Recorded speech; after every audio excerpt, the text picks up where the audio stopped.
what you're saying. You want to see the pitcher actually try. You don't want to be like, oh well, just give him the base, or like you want to see the action. I want to see it's inning 15 and Shohei Ohtani comes up. I want him swinging. I don't want them to be able to just get out of here. We're not playing baseball with you because you're so much better than us. Like that just seems like counterintuitive.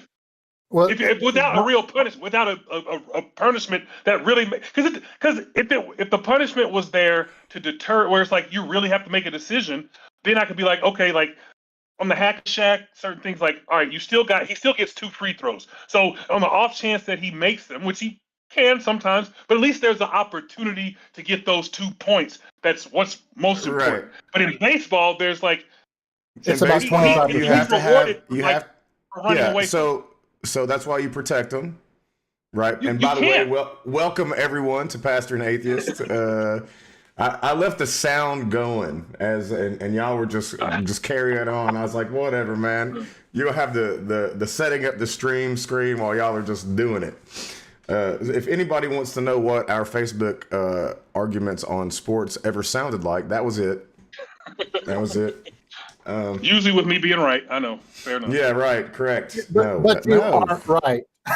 Well, But anyway, you're objectively wrong. If we're talking about this thing, so yeah, baseball is a weird game, and when I say it's a weird game, it starts with nobody plays on the same dimensions of a field, right? Right. Like that's so weird.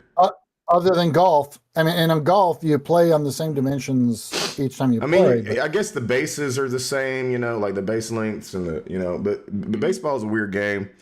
Right. And a successful baseball player connects with a hit 25% of the time. Like that's an average successful baseball player, right? Like if you're talking these about days, that's even better. Right. What's that? These days, 25%. Yeah, batting 250. So, the best hitters are batting like 330, and plus, but 330 is that like, whoa, that guy's a really good hitter number, right? It's rare.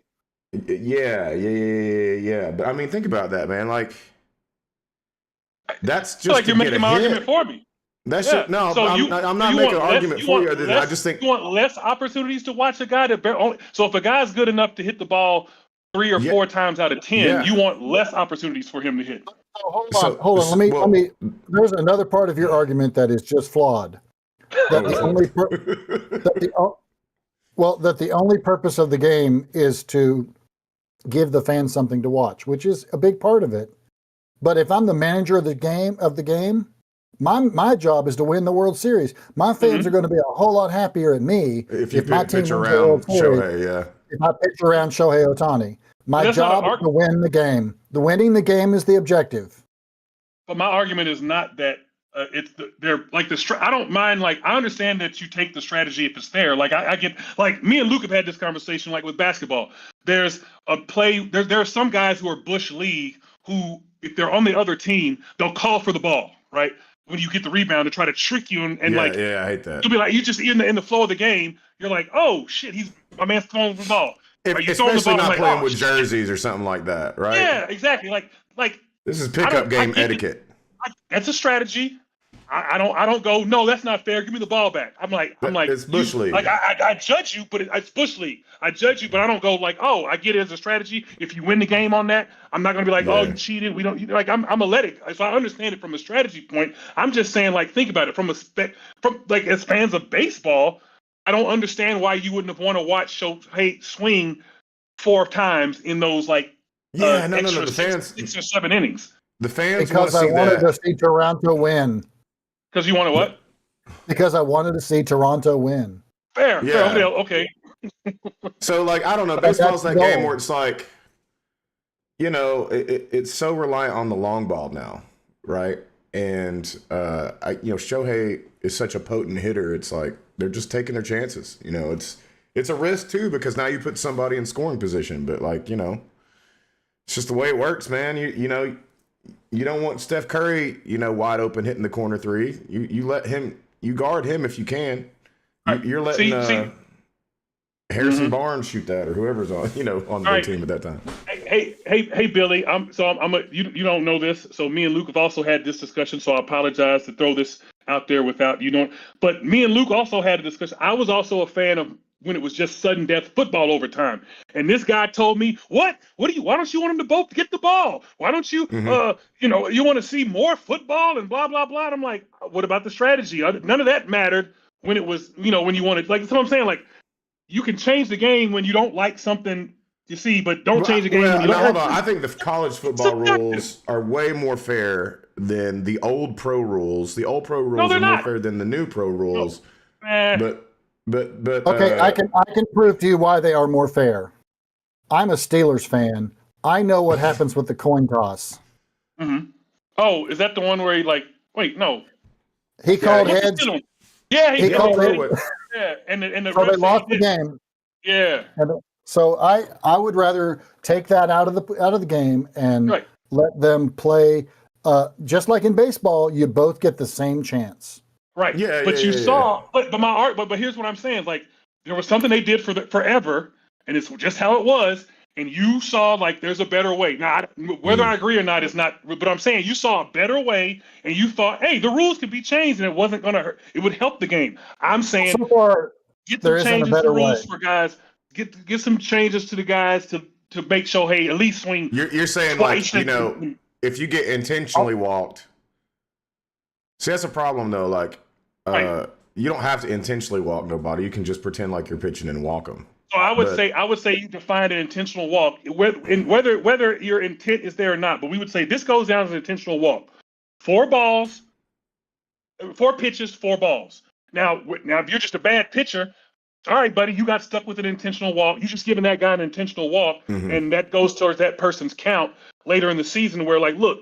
You try to pull this in a playoff game, you're giving him 2 bases, or maybe even 3. Isn't Paul Skeens. I mean, right? I don't know. I could never see 3 bases. Well, okay, at least 2. I'm sorry, if a guy hits 2 home runs and 2 doubles, I'm not pitching to him anymore. I'm rolling the ball to him. And that's fair, but I feel like there's got to be a better punishment for that. Like you can't get away with that. The punishment is I let the guy get on first base. I did not get him. Punishment. It's not a punishment. Yes, it is. You would rather roll the ball than actually pitch to him. Like that's not a punishment. If that's what you would rather do. Well, I would rather win the game. So but it is very much like we're going to go with the strategy. I mean, as Billy said earlier, it's just like, hey man, we can't stop Shaq down low, so let's just foul him and hope for the best. Mm-hmm. That's kind of what you're doing. Because there's a 25% chance that Shaq is going to get both of those points. And baseball is real, it's real egalitarian in the way that everybody gets a chance to hit. It's not like, basketball, it's like you give it to your most potent offensive option as much as you can. But who was the guy that... Didn't you just say, 25%? So 25%, and what a good baseball player. So there's only a 30% chance that Ohtani's going to hit the ball again, right? That's not true. But there's a real good chance you're pitching around.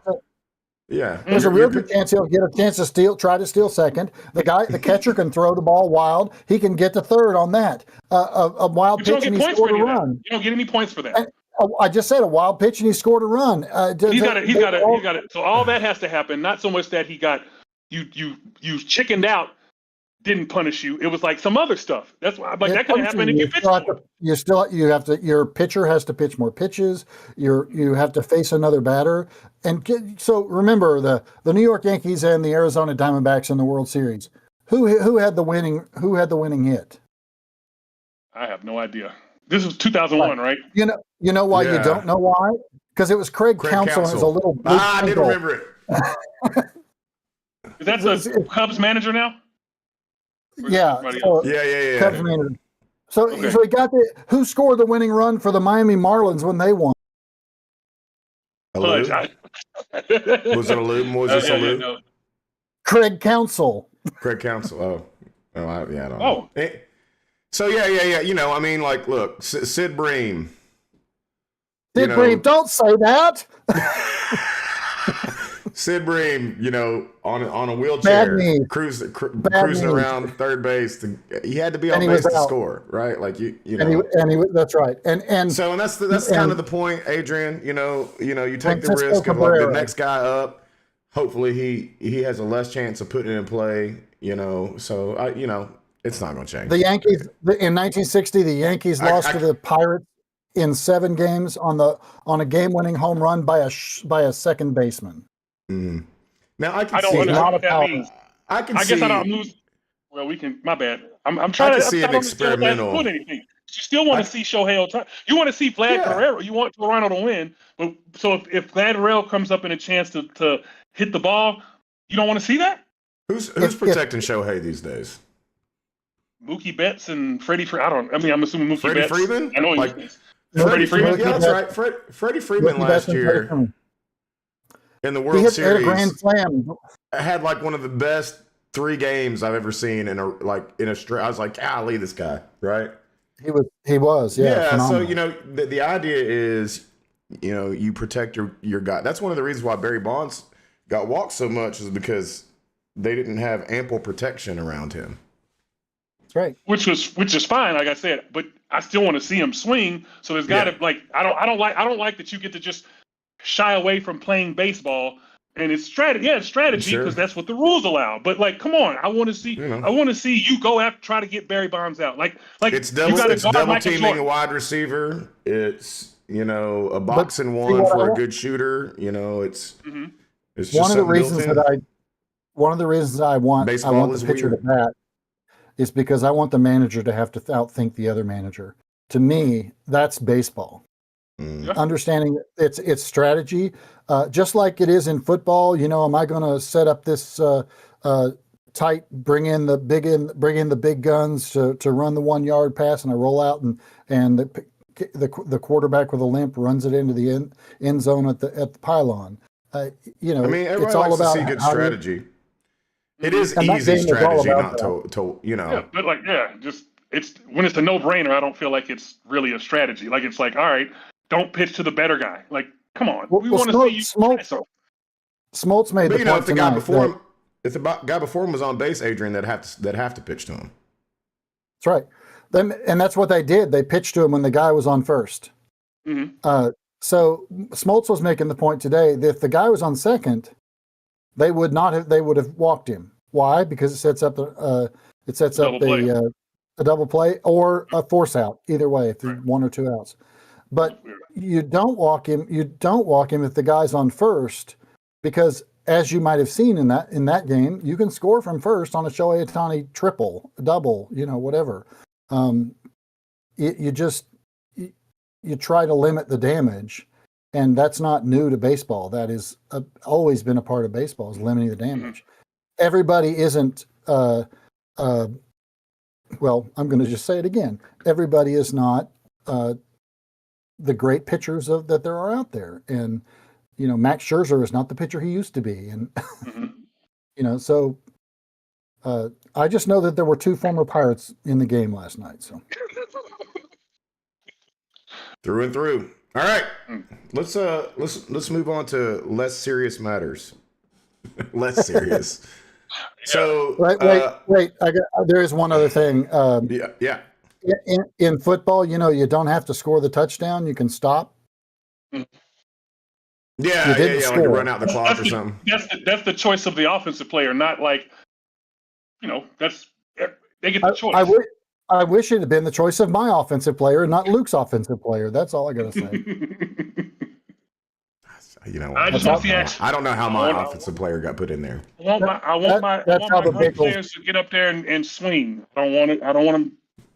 This is just the game, man. It's weird. I keep trying to tell you this over and over. Baseball is weird. And rules can change if you guys open your mind. By the way, the rules can change if I open my mind. Yeah. Y'all can talk about what baseball is. And we're gonna start from here. This is the grassroots campaign. To somebody who gets walked 3 times, they get on the 3rd walk. They get base 2. Just base 2. That's it. That's all I want. I don't want you to take. I don't want to take away. And I get the strategy. Just a bigger punishment. So you really got to think about it more. So that we maybe what? I got to just let this guy try to get Shohei out, because I can't just give him to second base because he, like you said, he'll score. You got to think about it. So is it what is the just out of is it on the 2nd walk or the 3rd walk? I don't now. So that one I would have to defer to you. So if you guys were to be like, all right, they're doing Adrian's idea, but they come to you two to be like, well, what is it? You guys got to figure out how to execute it. We're doing it. We'll either do it a really bad way or a really good way based on what you guys say. Because I don't know what like too many walks is. Like that's one thing I didn't know. If like is 50 intentional walks not enough? Too much? Is 6 walks? 3 times or 4 times in a game too much or not enough? I don't want to.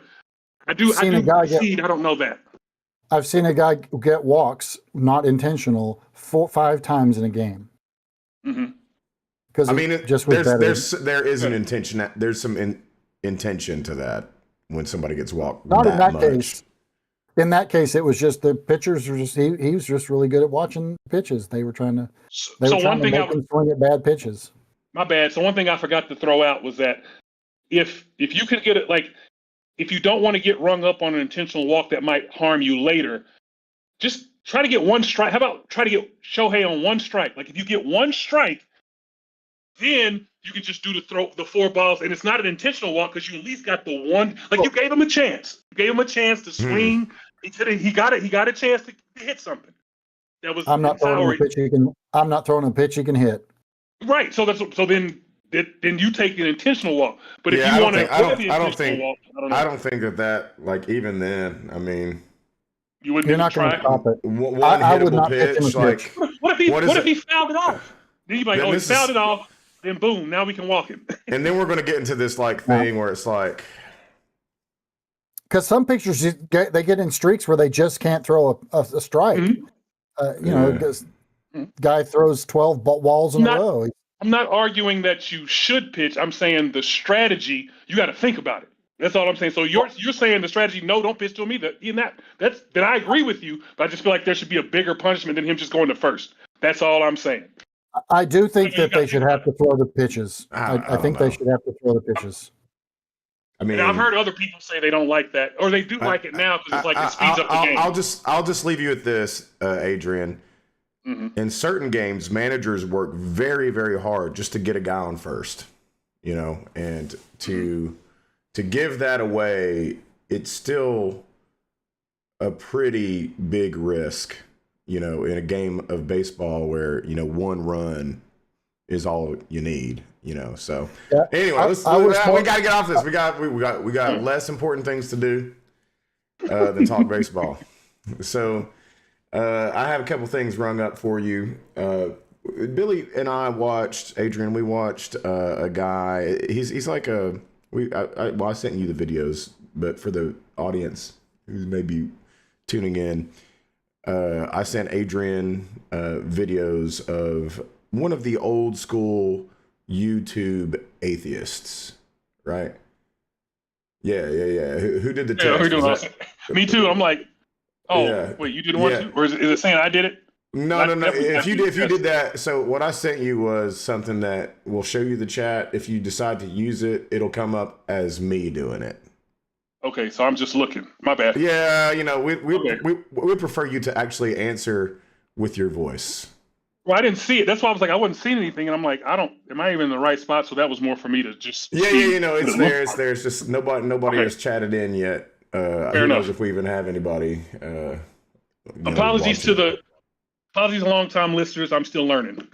Yeah, well, I mean, I'm still trying to figure it out as I go too. So it's just like that. I don't know, man. I'm 47 trying to figure out a podcast. Long-time listener, first-time caller. Right. Yeah.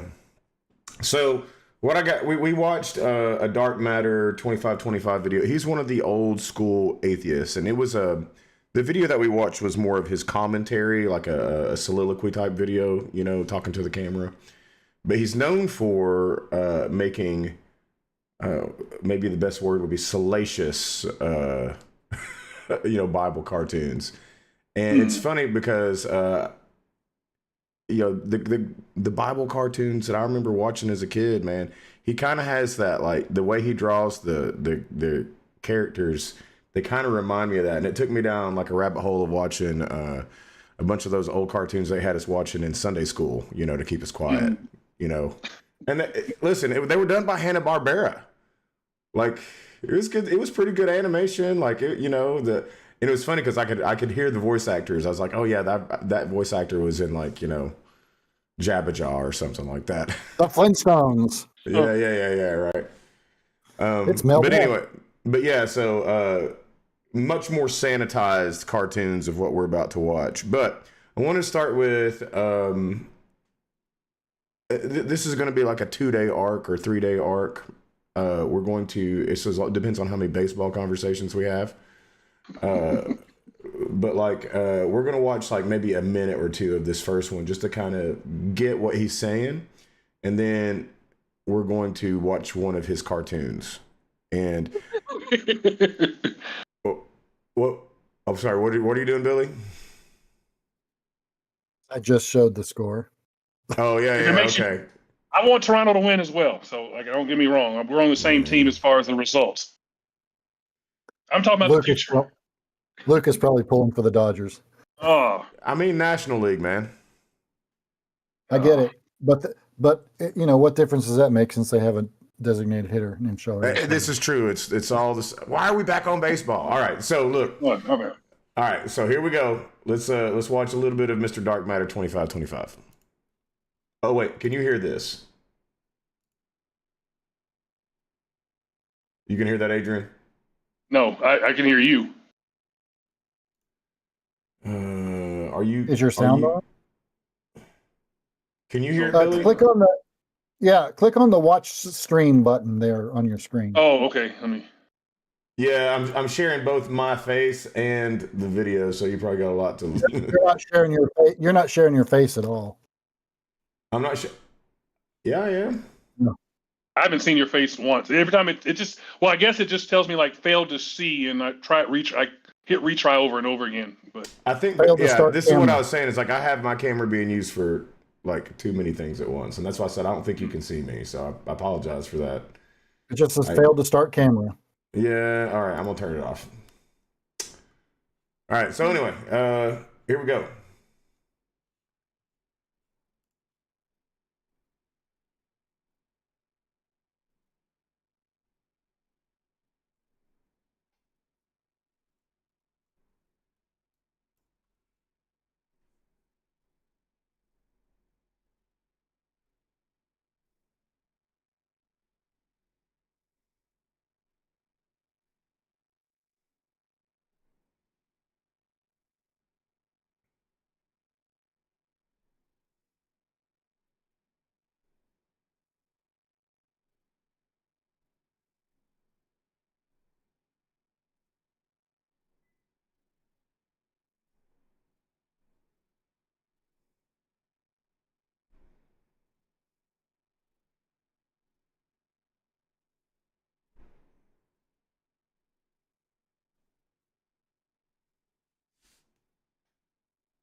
So yeah, right. So he's setting it up, and the reason why we will further watch that video like down the road, but I want to show people why. Like we're gonna have a little fun with it today because the videos he makes are humorous, right?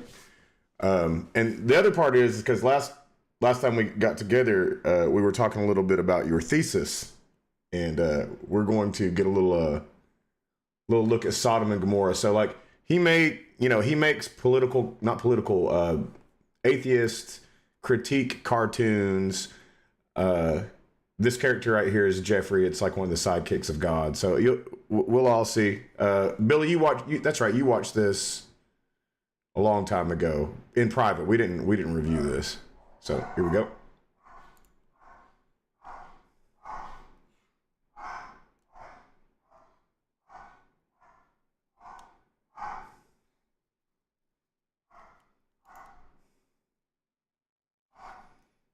Uh-oh. Hold up. I just realized that was the thing I was missing. I don't have it for the viewers. Nobody's here to tell us either. So let me, make sure that we got the correct thing here. Whoops. Again, sorry about that, guys. I am not good with the tech. Trying to run this and think. It's hard to do. Look, Abraham, I wasn't sure if I should tell you this, but you're my homeboy, you know? I dig you. You're the shiznit. I do for you, you do for me, and this whole humanity thing is gonna work out, I think. Capiche? I thank thee, Lord. No problemo, my man. Boy, what a shithole. What dost thou mean, Lord? I've heard Sodom is a pretty bad place. I'm sending a couple angels to check it out. I want to see if it's really as bad as they say. Wait. Jeffrey, not now. I thought you were omnipresent. That means you're already down there, in Sodom, and don't need to send angels to check it out. Besides, you're supposed to be omniscient anyway. You'd already know. You'd already know. Oh, that's really mature. But you... I mean, this is what is surely like arguing. God would not smite the good people along with the bad.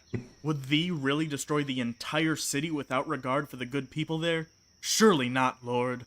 Look, Abe, if I find 50 good people in Sodom, I'll spare the place. Cool? But does not the Lord Almighty already know if there are good people there? Just let it go, Abe. Though I am nothing but dirt before the Almighty God, please. By the way, if you guys want to check the verse, right? If you want to check the verse that he cites here for accuracy, just let me know. We can pull it up.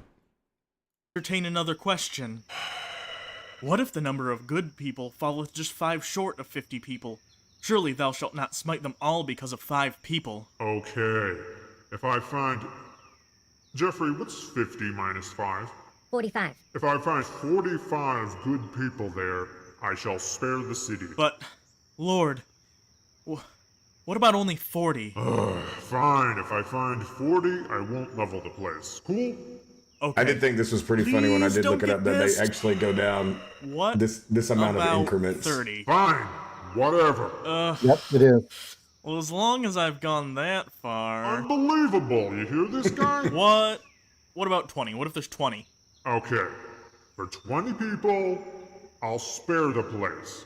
Please don't get mad. Oh, come on! Just cut to the fucking chase already. Give him an inch and he takes a frickin' mile. What, did you honestly think the original Jew wouldn't know how to drive a hard bargain? Point taken. If only 10 good people can be found there, racism right there, maybe. Even if 5 of them are used camel salesmen? Yeah, fine. Whatever. Just shut the hell up already. What if only 1 good person can be found there, but he's a Siamese twin with a total douchebag? Son of a bitch! No, wait, God, stop. Just leave him alone. So this is a lot. My lords, it is good you have visited. Thou art most welcome to stay at my crib for the night. No, we're good. We shall chill in the square for the night. Surely nothing bad would happen to us in Sodom Square. No, that's not actually the best idea. For thee might roll over in thy sleep, exposing thy buttocks to unwelcome penetration. My lords, I implore you, my place. Slumber party. Very well. I guess we'll slumber at thy pad. Surely, all the men from every part of the city are gonna want to rape those 2 visitors.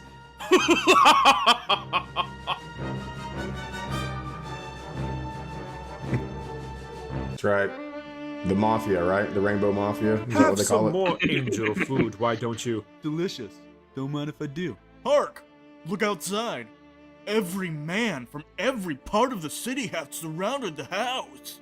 Indeed, word tends to spread quickly around these parts. Yo, Lot, bring up those fine specimens of man meat who are in that house. Every man in the city's feeling awfully rapey tonight. Rape. I am an anal explorer, and in thy abode resides uncharted anus. Friends, I don't want to do this. Angel sexuality is immoral. First, thou shalt start with the angel sex, and then just morph out from there. Before thou know it, thou shalt be having sex with other men, then children, then small woodland animals, possibly rocks and shrubbery. Imagine thy chafing. I have 2 fine-ass daughters with tig old bitties, who art still virgins. So, like, some of this stuff I had to, like, you know, for instance, this one, let's see, I'm gonna pull it up real quick.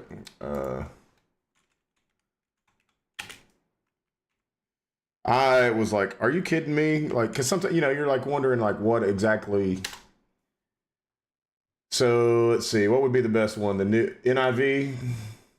NRSV. NRSV. Not NIV, no. No, King James, right? King James version is probably the best. You want to do King James? That's the worst. That's the worst.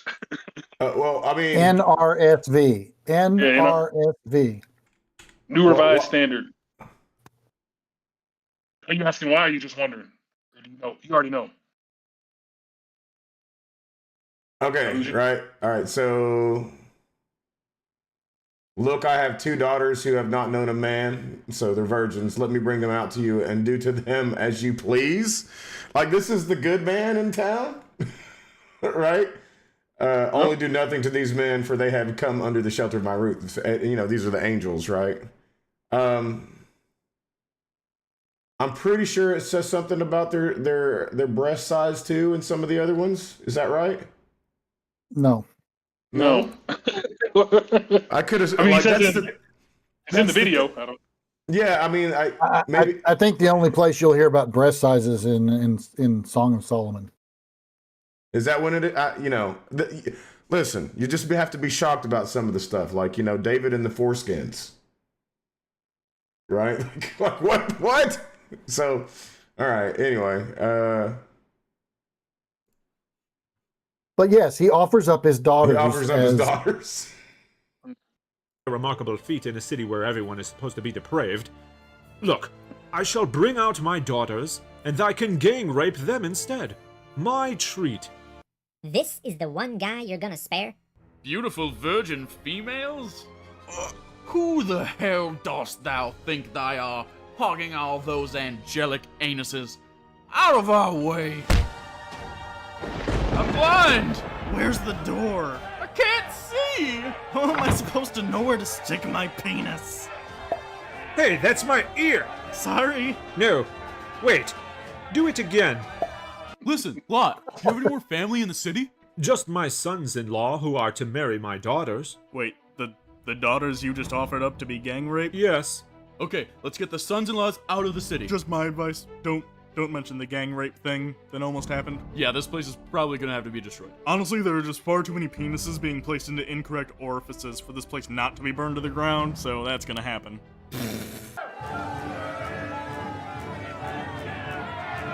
Quick, follow me, lads! 2 angels came to Sodom to appraise the moral condition of the city when, coincidentally, every single man in the city showed up to rape them. Which you should obviously know about because you're men in the city, but for some reason you don't. Anyway, I offered up thy fiancés to be gang raped instead, but they were rejected in favor of angel booty. So the angels cast a blind spell on all the men in the city, and God is going to wipe this place off the map. But he's going to allow us to leave first.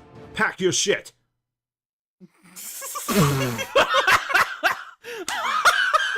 I mean, it is immature humor, right?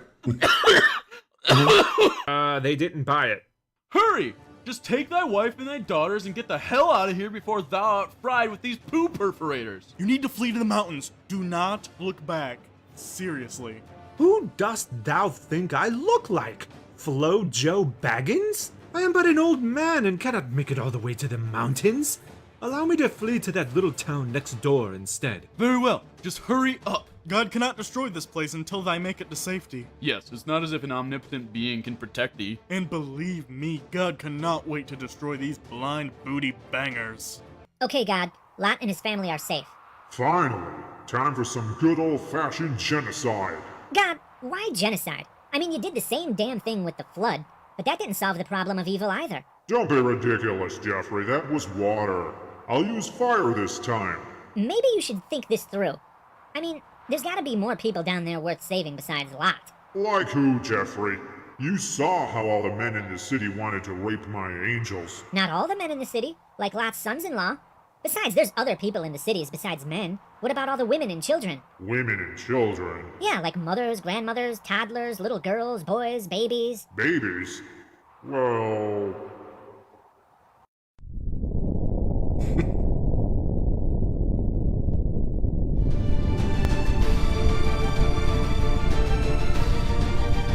So now we're getting to the part where I think I done told that bitch most people don't know about. I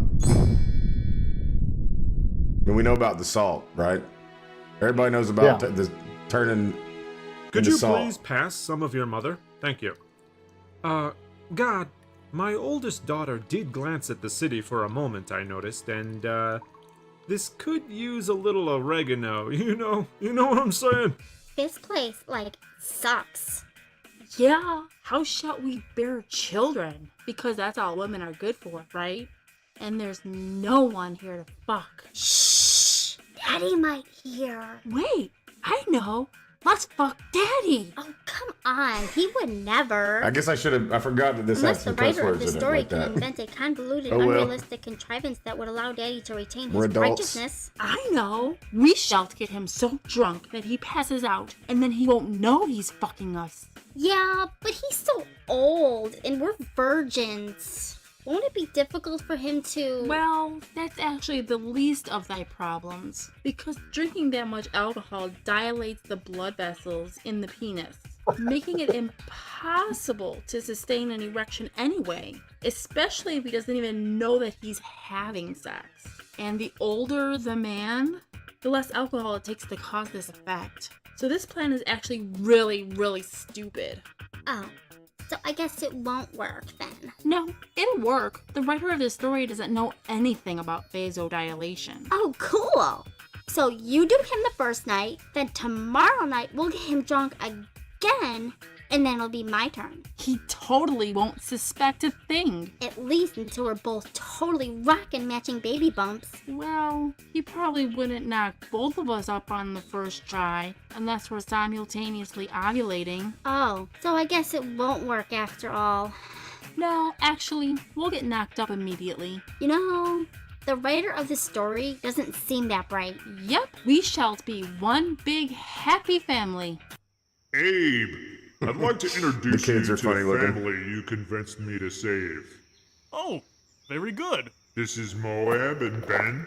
Hello there, kids. This is their father, Lot, the only righteous man in Sodom and Gomorrah. Pleased to meet thee, Lot. Oh, and this is their grandfather, Lot, the only righteous man in Sodom and Gomorrah. Oh, pleased to meet you. Daddy tried to have us gang raped. Haha, yeah, I did. All right. So that's the kind of content he makes. Blasphemy from here to there. And now we're going to have... Wait, is it blasphemy? Or just telling the story? I mean, it is. Okay. So, but I mean, this is kind of what we're talking about. Like, most people just don't know the story, or at least the biblical version of the story. They know the cartoon version of it, right? Where, I think, the lesson is you better obey God or turn into salt. I think you underestimate Christians knowing the story. I think they ignore the story. And I'd also throw in, so that last part, and I agree with Billy that Christians know a lot more, but there's also a lot of, I know you guys use the term apologetics already before for your people. Does that? Mm-hmm. Yeah, not for our people. I'm sorry, not for our people, but we've definitely talked about the apologists. Right. So apologists would point out later that story and that how Moab and Ben come along is used to now this is why you don't like these people later on in life. This because of how they came to be. The Moabites are Israelites and they don't like them. And why don't like them? Oh, because look what happened. They're Lot's daughter's kids that he had with them. They're incest, which in many ways is the point of the story. Right. So, the counter to that though. The counter to that is just simply, well, yeah, but this was still set in motion by God himself. Right. Right. But you can say a lot of things are set in so motion. my argument, the other thing is, this is one of those things where there's a difference between looking at the story and saying this is exactly what happened, and I believe that this is what happened, or understanding the story as a vehicle to make that argument later that Moab and Ammon are come from shameful origin, as it says in my NRSV heading there, which I thought was interesting. It's for most people that I hear talk about this story, and Luke, we've talked about this too. They talk about this story as some proof that God hates gay people. Mm-hmm. When this wasn't about that at all. It was about they're going to rape angels.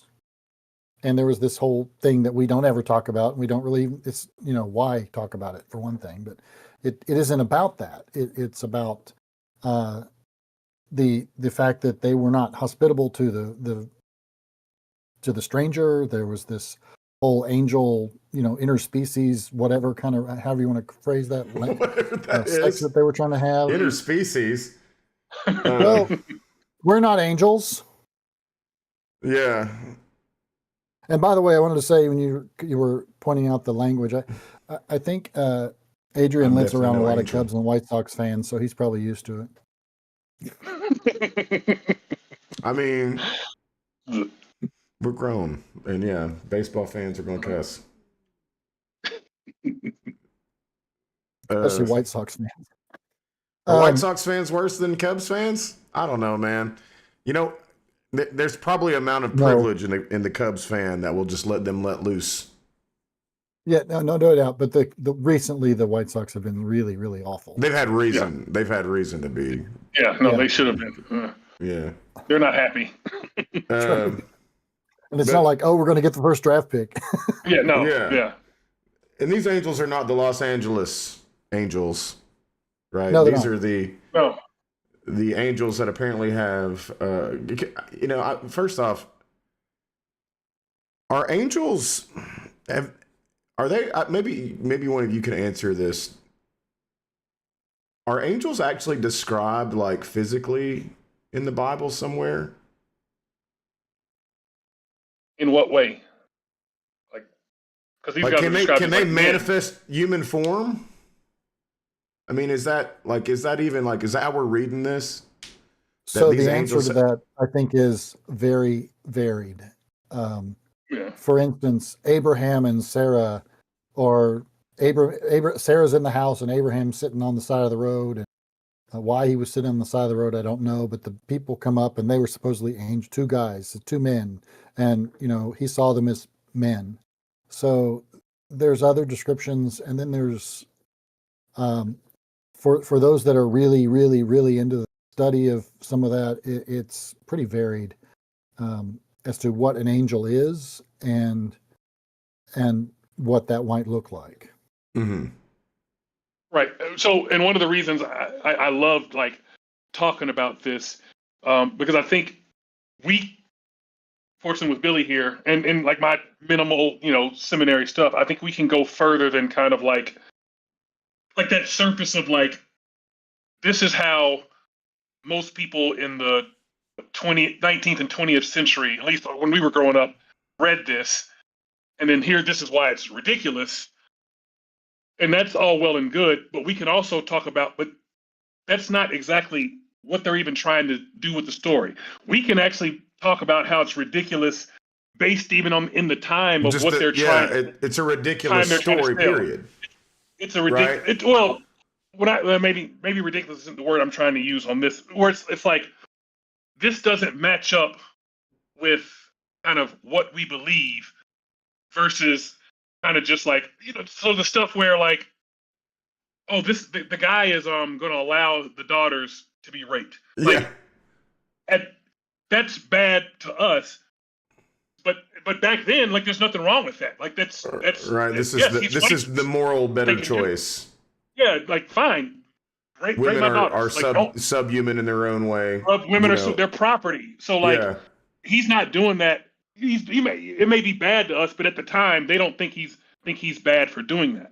So, but we can talk about the story itself and why it like Billy was saying, it's actually more about not being inhospitable. The town's full. The town is. God says the town is wicked and full of sin. That could be so much stuff. And one of the things I found when I was doing my research is stories like these seem to exist. The purpose of the story for them matters more than say the details and you're trying to get them to behave a certain way. Mm-hmm. They're trying to get people in that time period. But behave a certain way. Not me, not us. They're not thinking about somebody even in 1800, 1900. How are you going to do? Like, they probably assume they'll still be Jewish, right? They're not thinking like Jesus and Christians come along and this we interpret. Like, they don't care about that. It's like, how at that time of the story we get these people to behave a certain way, and because they really believe like God watches things, sees you do this thing wrong, and wants to wipe out your entire nation. Like, that's how they kind of see God. Whereas we don't really see God that way. So it's fun for us to play with the story and how we see God, but they don't see God the same way. And I like to attack the story from how they see God. And God smiting a whole town isn't bad. Even with stories in the Gospels, for instance, why does Luke tell the story this way and Matthew tell the story that way? Or why doesn't one of them tell that story? And why do they tell it in a different place and time? So you look at the story and you go, here's what it means on its own merit. But then you have to go, what does it mean in the overall picture of the gospel itself? Why did Luke tell the story in this way, the big story in this way, and John told it in a completely radically different way? What's the purpose of what they did? And then when it comes to stories like the Old Testament, especially Genesis and that those, the Pentateuch, they weren't written as one story. I mean, these were all pieced together over a very long period of time. The two creation stories that we have, for instance, are some would even argue a third creation story, and that's way beyond me. But that's those people that care about what angels look like too. The original, what we might call the original creation story, which is the 7 days part that God created at the end, male and female. They created them, not a man and then a woman later. Then there's the Adam and Eve story, which is very different. And some of the scholars, I think it's become more and more, most scholars would argue that the story of those two that is older is the Adam and Eve story, not the one that we get in the beginning of. But so these I did not know that actually. Together. Yeah. So they're saying that the Adam and Eve story is older than the world was created in 7 days or 6 days, on the seventh day the Lord rests type stuff. Correct. Yeah. Huh. I didn't know that. Yeah, and to piggyback. Go ahead. Sorry. Go ahead. No, you go ahead.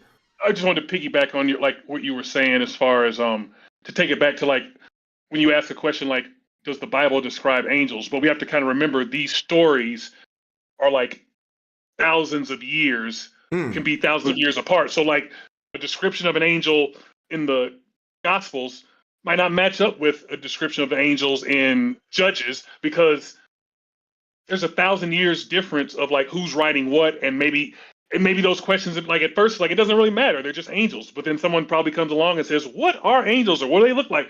And then someone's like, well, they have these big flaming swords, or like it's something like, not saying, but like it comes along like it's not in there because it doesn't matter to the story they're actually trying to tell. Like it doesn't matter what they look like, because they're just trying to say, look, these guys are terrible and tried to rape them, but they were sent by God. That's all you really need to know, whatever moral they're trying to tell. But then maybe somebody comes along later who's like, oh, it's vital to say that the angels are bright and shiny, or just like this, but it's just there's a huge like time gap in these stories sometimes where it doesn't always, it's always going to give you a coherent understanding of like angels. Because like at the beginning, in this, go to piggyback more on like Genesis was a time when they thought there were more than one God.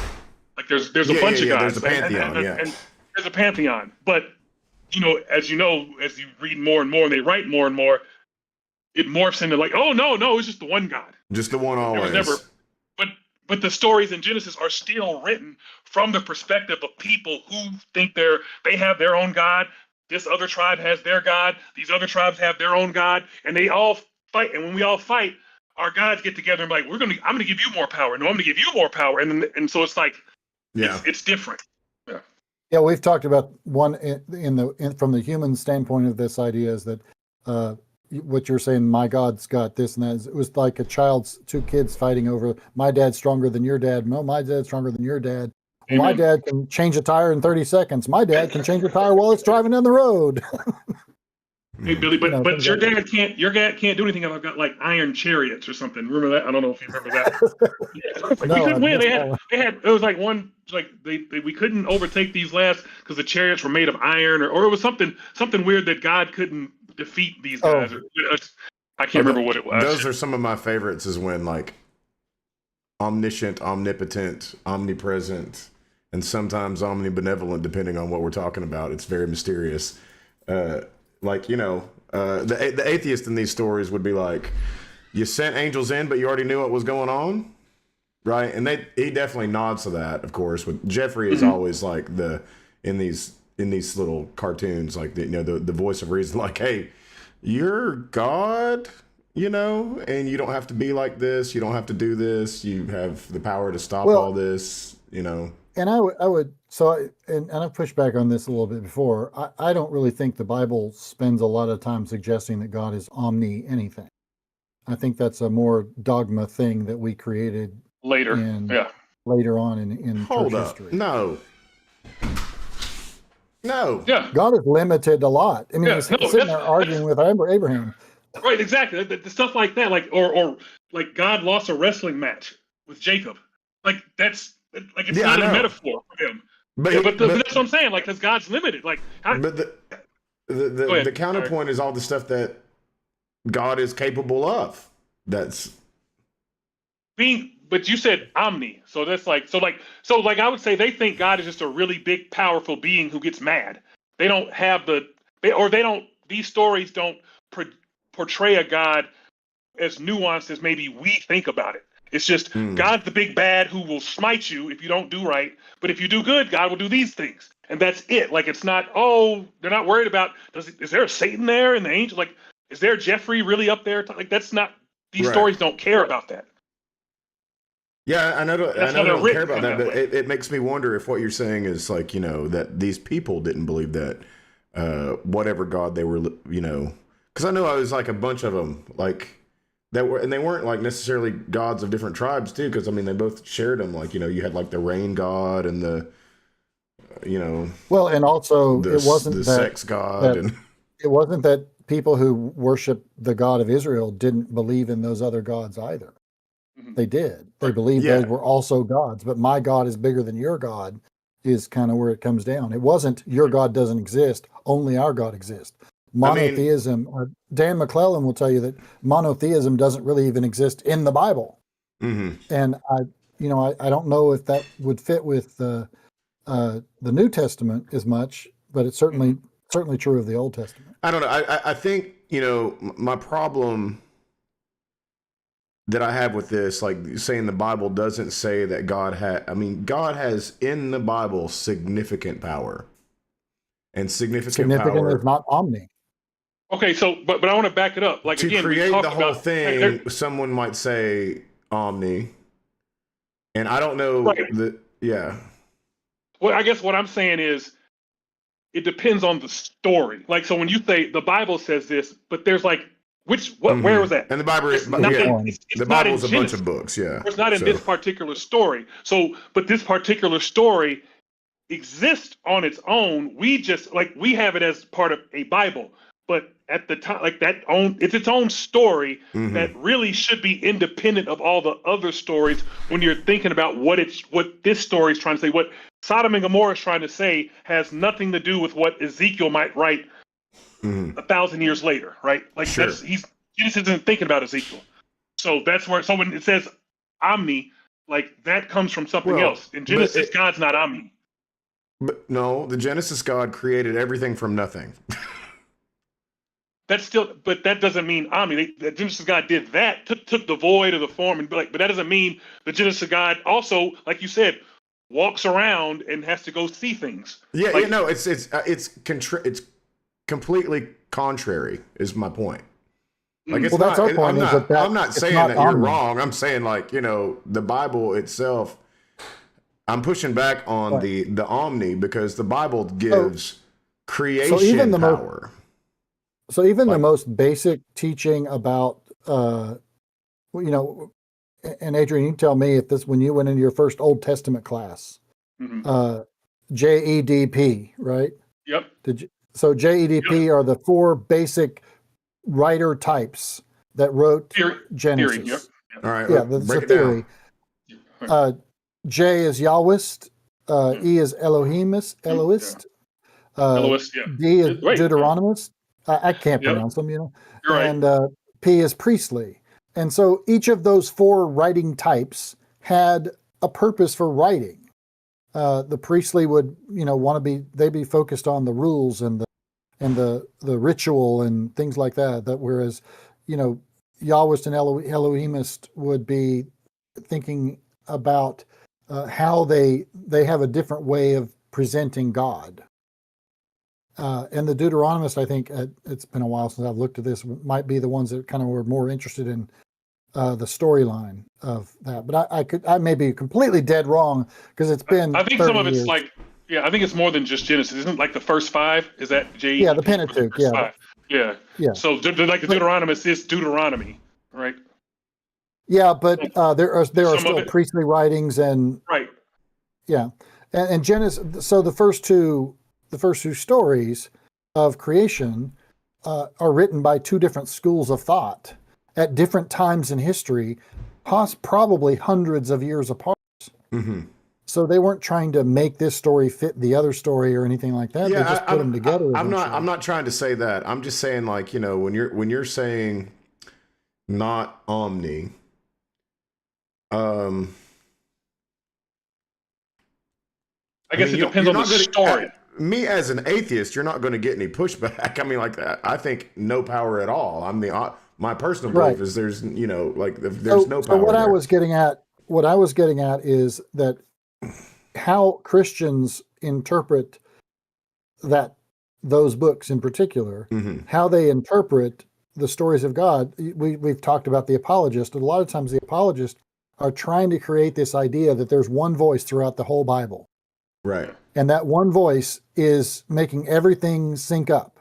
So it doesn't matter that 2 different people killed Goliath.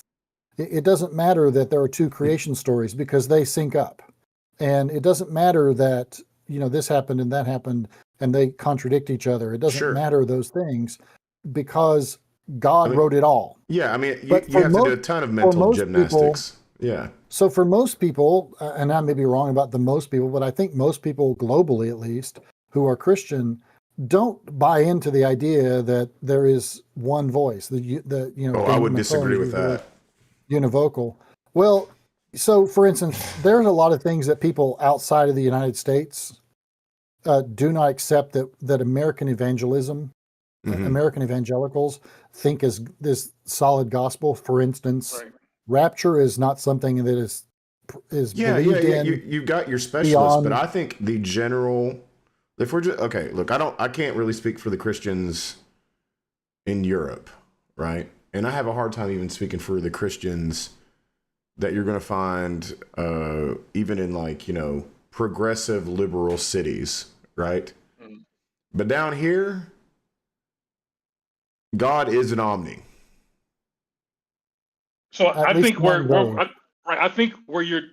we may not have explained it well enough for you is I'm saying more of like, just because God is omni in the first Genesis story does not mean God is omni in every single story in Genesis, because every story is really different. It's been put together in, like, we're doing like with textual criticism right now, where it's like all of these different stories were put together in the kind of Genesis story, but originally they're all their own separate stories, and we're fortunate to get what we have. Honestly, when you think about like how much is probably actually lost. So a Genesis story, like God can create the whole world, but then the God that's in the story of Sodom and Gomorrah, doesn't even know what's going on in the town. Has to they gotta even know what's going on in the town, and that's fine because it's a totally different, separate story, even though it's in the same Genesis book.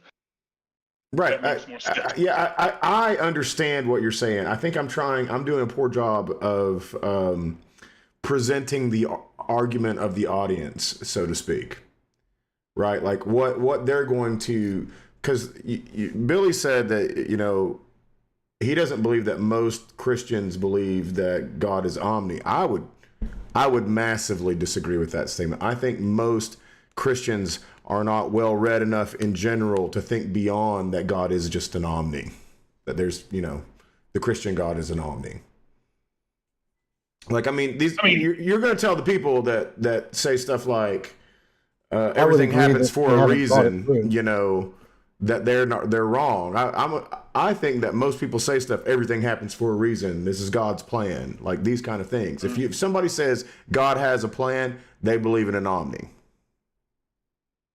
I can't speak to what, obviously none of us can speak to what every Christian thinks. Person, yeah. But I will say liberal Christianity, I was shocked because I came from evangelical. Like my wife Carol, she would be more on the what Billy's saying, and she grew up in church, but you're right, a lot of people grow up in church thinking it's omni, but I think there's a lot more, but just have to kind of be quiet that, oh, God's not this, or this isn't it. You can't say anything because you get shouted down, or it's you lose people, and it just, I don't know, Yeah, and let me say this, Luke. I think I hear what you're saying is that the people you run into through social media, and also the traditional media all speak about Christians as all this fundamentalist evangelical American Christianity, but mainline denominations, Catholicism, Lutherans, Episcopalians, Presbyterians, United Methodist, and a few others out there. Eastern Orthodox too, probably. And probably even, yes and no. Some of them, right? It depends. Yeah, that's fair. Which you're going to, and there's certainly conservatives in all of those groups, no question about that. Right. But I would say that in our bubble, Luke, of Appalachia and Southern, I'm so far north now that it's hard because it's freaking cold outside right now. It's hard for me to still think I'm in the South, even though Virginia technically is. You're in the mountains there. That's Appalachia. That's why I say Appalachian. You're probably more proper Appalachia than most. But if you're in the Bible Belt, yes, what you hear from people is language like, the things you were saying a minute ago about, yes, God has a plan for everything in our lives. And I think that a lot of Christians, including liberal Christians, would, if somebody says that, oh, yeah. But they haven't really thought that through. No. I think that's none of this is thought through. That's the whole point. For a lot of it, Christians have just accepted this is what I hear. And then I look at my older brother, who he just said to me the other day, he'd been to the Ark, and he got this big long history of the Bible, and it stretched across his room and back. And he was like, see, this is the history of the world based on the the people at the Ark. And that's they're trying to prove the world is 6,000 years old, by the way. Yeah. And he says, I believe what the Bible says. I said that I mentioned that Goliath was killed by two different people. He says, no, I believe what the Bible says. I said, yeah, that's what the Bible says. There's a story about Goliath being killed by one person, and there's another story about Goliath being killed by another person. And he says, no, I just believe what the Bible said, because he doesn't want to look it up. He doesn't want to have to contend with there's two different things being said about the same event. Right. Yeah. Because that would require work, and he doesn't want his Christianity but here's to kind require of work. This is kind of my point, right? And you talk about, the Methodist Church and progressive Christians and stuff like that. Look, man, I was in your church. I was taught by you. I believed in an omni. You weren't in my church. You didn't learn that from me. You were what I'm saying is you were my youth pastor, right? Listen, right. To me, I knew that, Bob Edmonds, who was there, and John Farmer, who was there before that. And, I knew that they were the pastor, right? But you were the guy that I was getting the info from, to me, right? But I came from, a place. You got a lot of that from some other folks in your family too. Sure, that's not. But I'm saying you don't get out of it just by being in a Methodist church, right? No, I agree with that. And as a United Methodist, and still a United Methodist, and You know, so just looking at the pastors you had at your church, you had John Farmer, who would be a liberal. You had a couple of folks that I'm thinking of right now that wouldn't ever call themselves liberal, would always call themselves conservatives, but they weren't fundamentalists. Then you had Mike Johnson, who was a flaming liberal, and he was. I like Mike Johnson. He was the guitar preacher. And then the guy that followed Mike was as far right as you can get, and a nut job. I was out by then. Yeah, you should have been. And then the people that, so if you look at, that's one of the challenges in the United Methodist Church, is because the bishop says it's time for you to move, then the next person that comes in may have a very different view. And the guy in our conference who was in charge of the group that was leading the charge to leave the denomination, followed me at my church out in Kingston area, and he undermined a lot of what I had, which was trying to teach people that there's people in the pews that disagree with you, and it's okay, on abortion, on gay rights, on gay marriage, on whatever the social issues of the day were. I said, people sitting here that disagree with you, and you love them anyway. And so for some of us, we work really hard to try to have an open, liberal-minded congregation. And then there are others that have this view that fundamentalism is a reality. So Chuck said to me, he was the guy that followed me. He said, "Well, the difference is we think about the Bible differently. We think of it as in a traditional way, magically, and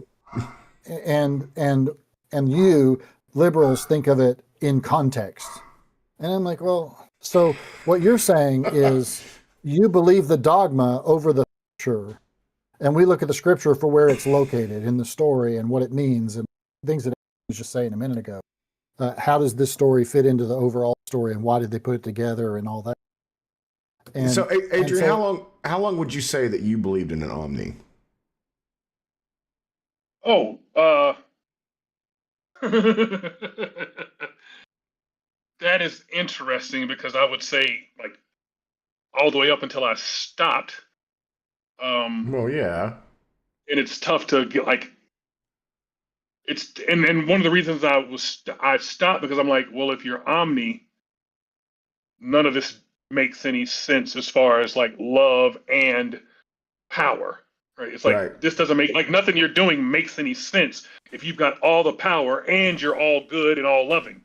And so that's why I was like, well, so I would say I understand now that I think a lot of more, I learned that there's a lot more historically progressive thought with God not being omni, and that it is a relatively recent phenomenon. How many people actually believe that? I think it's very like American centric, but I don't always know. But that isn't. I don't know how many I don't know, man. Liberals counter that, because I'm like, a lot of them walk away or like are Unitarian, or like it's like liberals are so much more diverse. Yeah. In kind of like their theology, I should say, like more like how they think about how they deal with these things, and just think about it. So like not every spirituality even manifests differently, right? Like how what kind of I think there's a lot of more liberal and progressive thinking Christians who would be more, if you pinned them down, would reject the omni. It's just hard to do that with the evangelicals and still try to you're still trying to get your Christian thought out. So as soon as you're like, well, God's not omnipotent, then here they come, like, you don't believe the Bible, and it's like you kind of like this, you end it, right? There's no point in discussing anymore, because they're just telling you you're not Christian anymore. And this takes us back to the opening thing that you played for us. The guy, whatever his name is. We're going to watch that again here in a second. Saying the thing about feeling it's dangerous to put his videos out. As a liberal Christian, it is dangerous in a different way most of the time for me to come out blatantly and tell people for instance, I got, the backlash because I said Charlie Kirk was a white supremacist. But it's dangerous for my job. It's dangerous within the community because there are idiots out there that would hear and understand things the way they want. Man, churches are targets now. Yeah, if that's what I mean. And if you're a church that says, if you're a pastor who says God loves the gay Unitarian people, Church, that was a yes, God. That was a friend of mine was in that church. If you're a liberal Christian and you say things like trans people are created in the image of God, then there's going to be people that's going to suddenly a target. You're evil. And let me ask this, Adrian. You live in Chicago. I live in Appalachia. Does your wife feel that way about when she can preach, or does she feel free to be more open about the message, or is she a flaming conservative and you're a liberal? Oh no. So she's definitely she's definitely liberal Christian, and we are in a very liberal Christian church where so you know what reconciling is? Yes, absolutely. Right, Wish I was. Feel the same for everybody else and me. So reconciling is one of those churches that are open and affirm. So in the UCC church, which was my wife, she used to be Methodist, but UCC church is open and affirming. So basically that just means we welcome the LGBTQI plus community, but not just in a way that's like, oh, come sit down, but be quiet. Yeah. Come sit down and sing our songs, but don't try to have a wedding here. Like, you could have a wedding here. We say God loves you. God loves that you found a partner and want to get married here, and we're going to celebrate that with you. Oh, you think you're called to ministry? We are going to nurture you to get you to that place where you can be a minister proudly and be with your partner. Like, we're very active and affirming that way. So our church, like, my wife is where she gets to be, like, and can speak out and talk about ICE. Yeah. You guys are in the UCC then. I wasn't aware. Or just, but more of I would say it's more of like we're more liberal leaning and like more, liberal politically as well. As the UCC is the denomination that got it right. And I don't say that with any sarcasm whatsoever. No. My preaching professors were Fred Craddock, who wrote the book Preaching. You've probably seen it. And then Richard Ward, who was a UCC, and Richard Ward wrote the book on Fred Craddock, which is kind of interesting.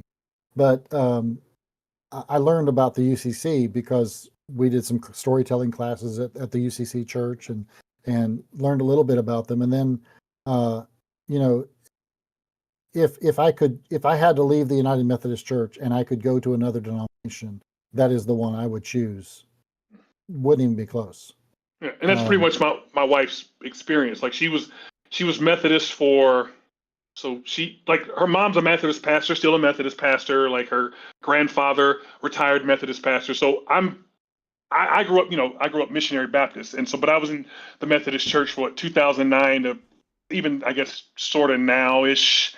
I still tried. I was on our Northern Illinois General Conference team.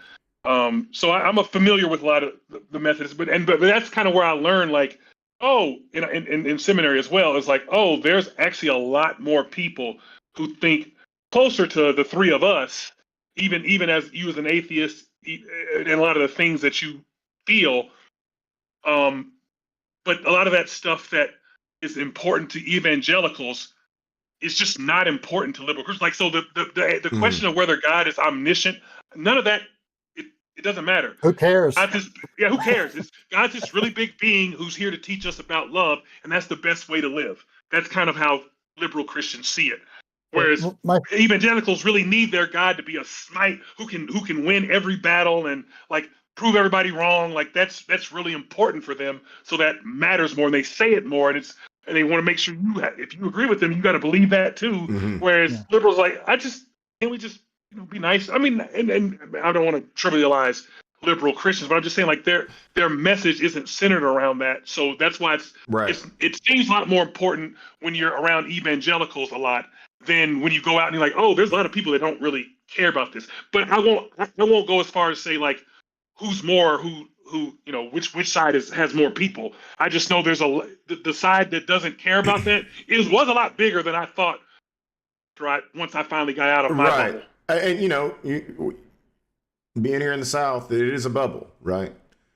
Did you have I'm kind of curious about like going from Missionary Baptist to United Methodist to UCC. I'm kind of curious about like, did you have culture shock going from Missionary Baptist to like a more Methodist, or was it like more gradual, or?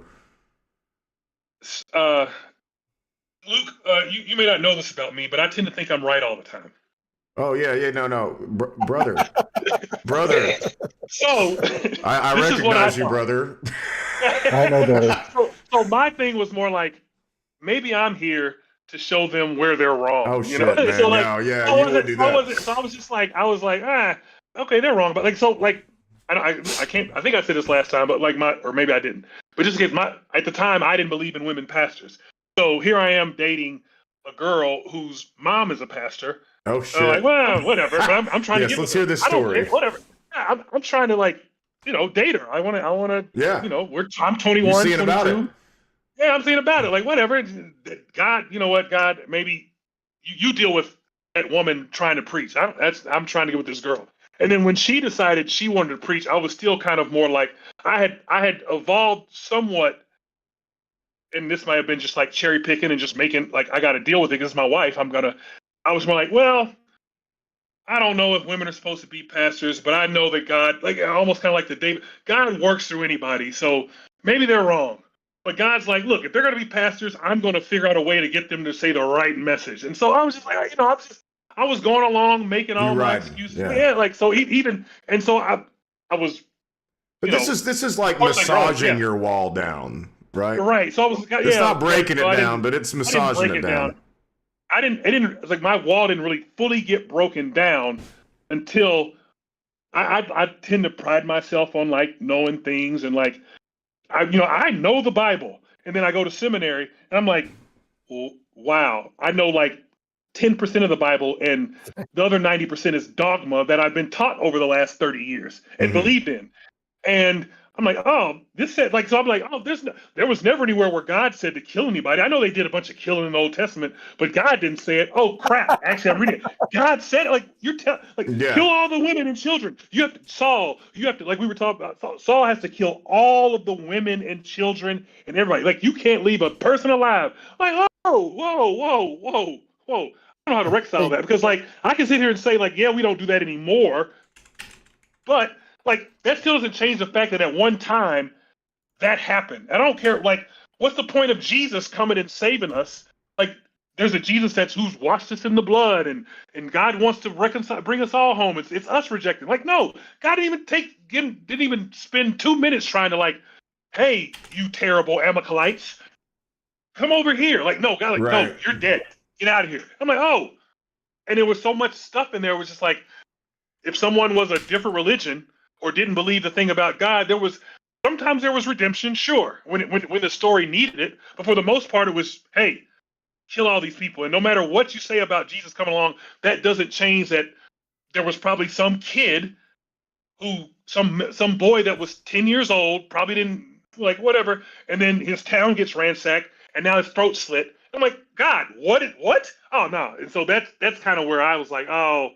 This is too much. This is too much for me. Luke, I was just thinking as he was telling that maybe we gave you that Bible in the third grade too early. No, well, I mean, so for me, because you read those stories. Yeah, okay, so that's kind of what happened, right? Like I've said this before as we've talked, is that we did the confirmation. It's kind of what we started out. We did the confirmation classes. Let me be clear. You did confirmation very early. Yeah, but I was, people thought I was advanced. They didn't realize I was stupid yet. So, no, it's because pastors want to make sure that they got that thing they can check off on the little box. Man. It is what it is. They want you. They want no, you. No. See, we're supposed to do confirmation at 12 or 13 years old. Right. Yeah. And I go into churches and I don't have anybody do confirmation. I haven't done a confirmation class in years, decades even, because they've already done it with the kids that were 7. Mm-hmm. And by the time they get to, by the time the next generation of kids would get to the age of where confirmation is, I'm already. So yeah, but you know, I like I said before, I was raised in, you know, Trinity United Methodist Church, coloring pictures of Jonah inside the whale, praying. Right. You know, like. Well, and we have to say this. A part of that is just simply a child isn't going to hear the story some other way. But there's a Joe Camel aspect to it.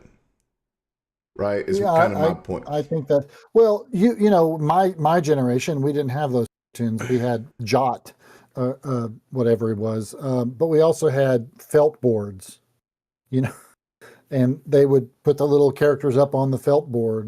Yeah, you know, I'm just saying, like, you know, it's a way to like hook, you know. I pulled up in the stream, I pulled up one of those Hanna-Barbera 80s cartoons that was like played legitimately in Trinity when I was a kid.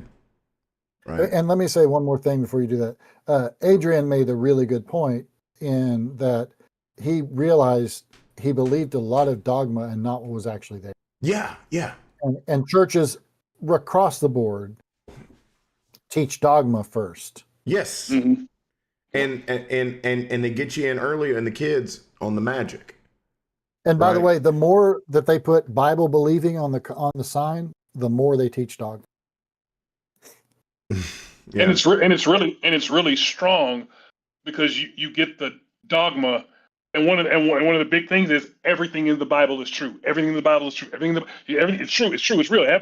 And so I spent a lot of time like doing apologetics for myself because I wanted to show like, no, it has one universal voice. That's what I was taught, and I got to figure out how. So there's like one. I remember doing one in like college. They got me so much applause from like evangelicals that I cringed at thinking that I did this. But I don't know if you know. There was the one story where first God told David to count the number of soldiers in his army or something, and then there's like another version of that same story, and it's like, and Satan's the one that told David to count all of his soldiers in his army. And I'm like, wait, well, who did it? Do it? Yeah, and Satan, wait a minute, what? How can it be God and Satan? Why do they? And so then I came up with this like, oh, well, you know how it is, like, well, God wanted me to do it for this good reason, but then Satan was like, I'm going to use it for my bad reason. So of course it wasn't that the story given two different people.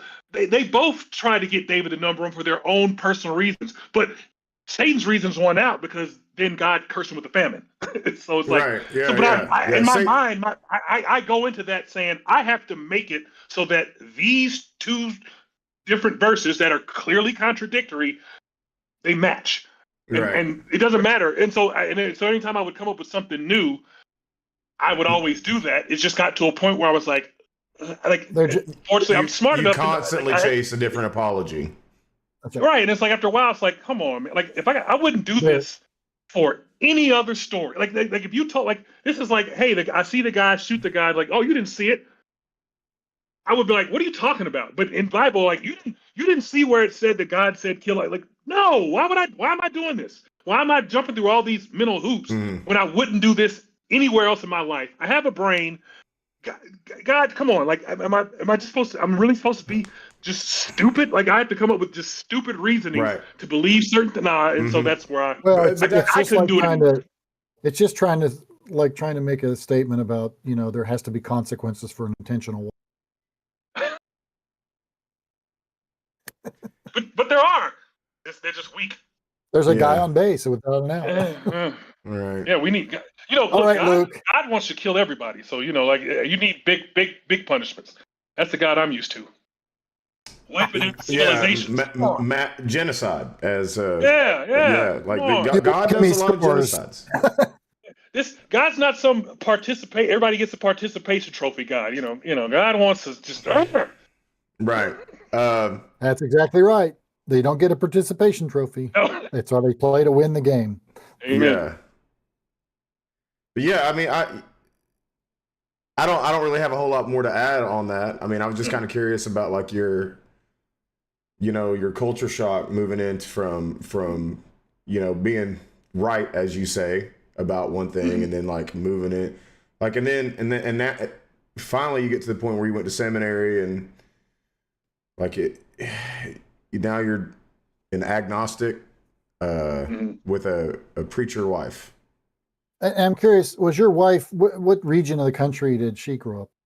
So she also grew up in Tennessee, but her mom has a PhD, so she's very rigorous academically, and so Carol was immersed in kind of that kind of thought that you mentioned, where it's like not everybody comes to this particular dogma.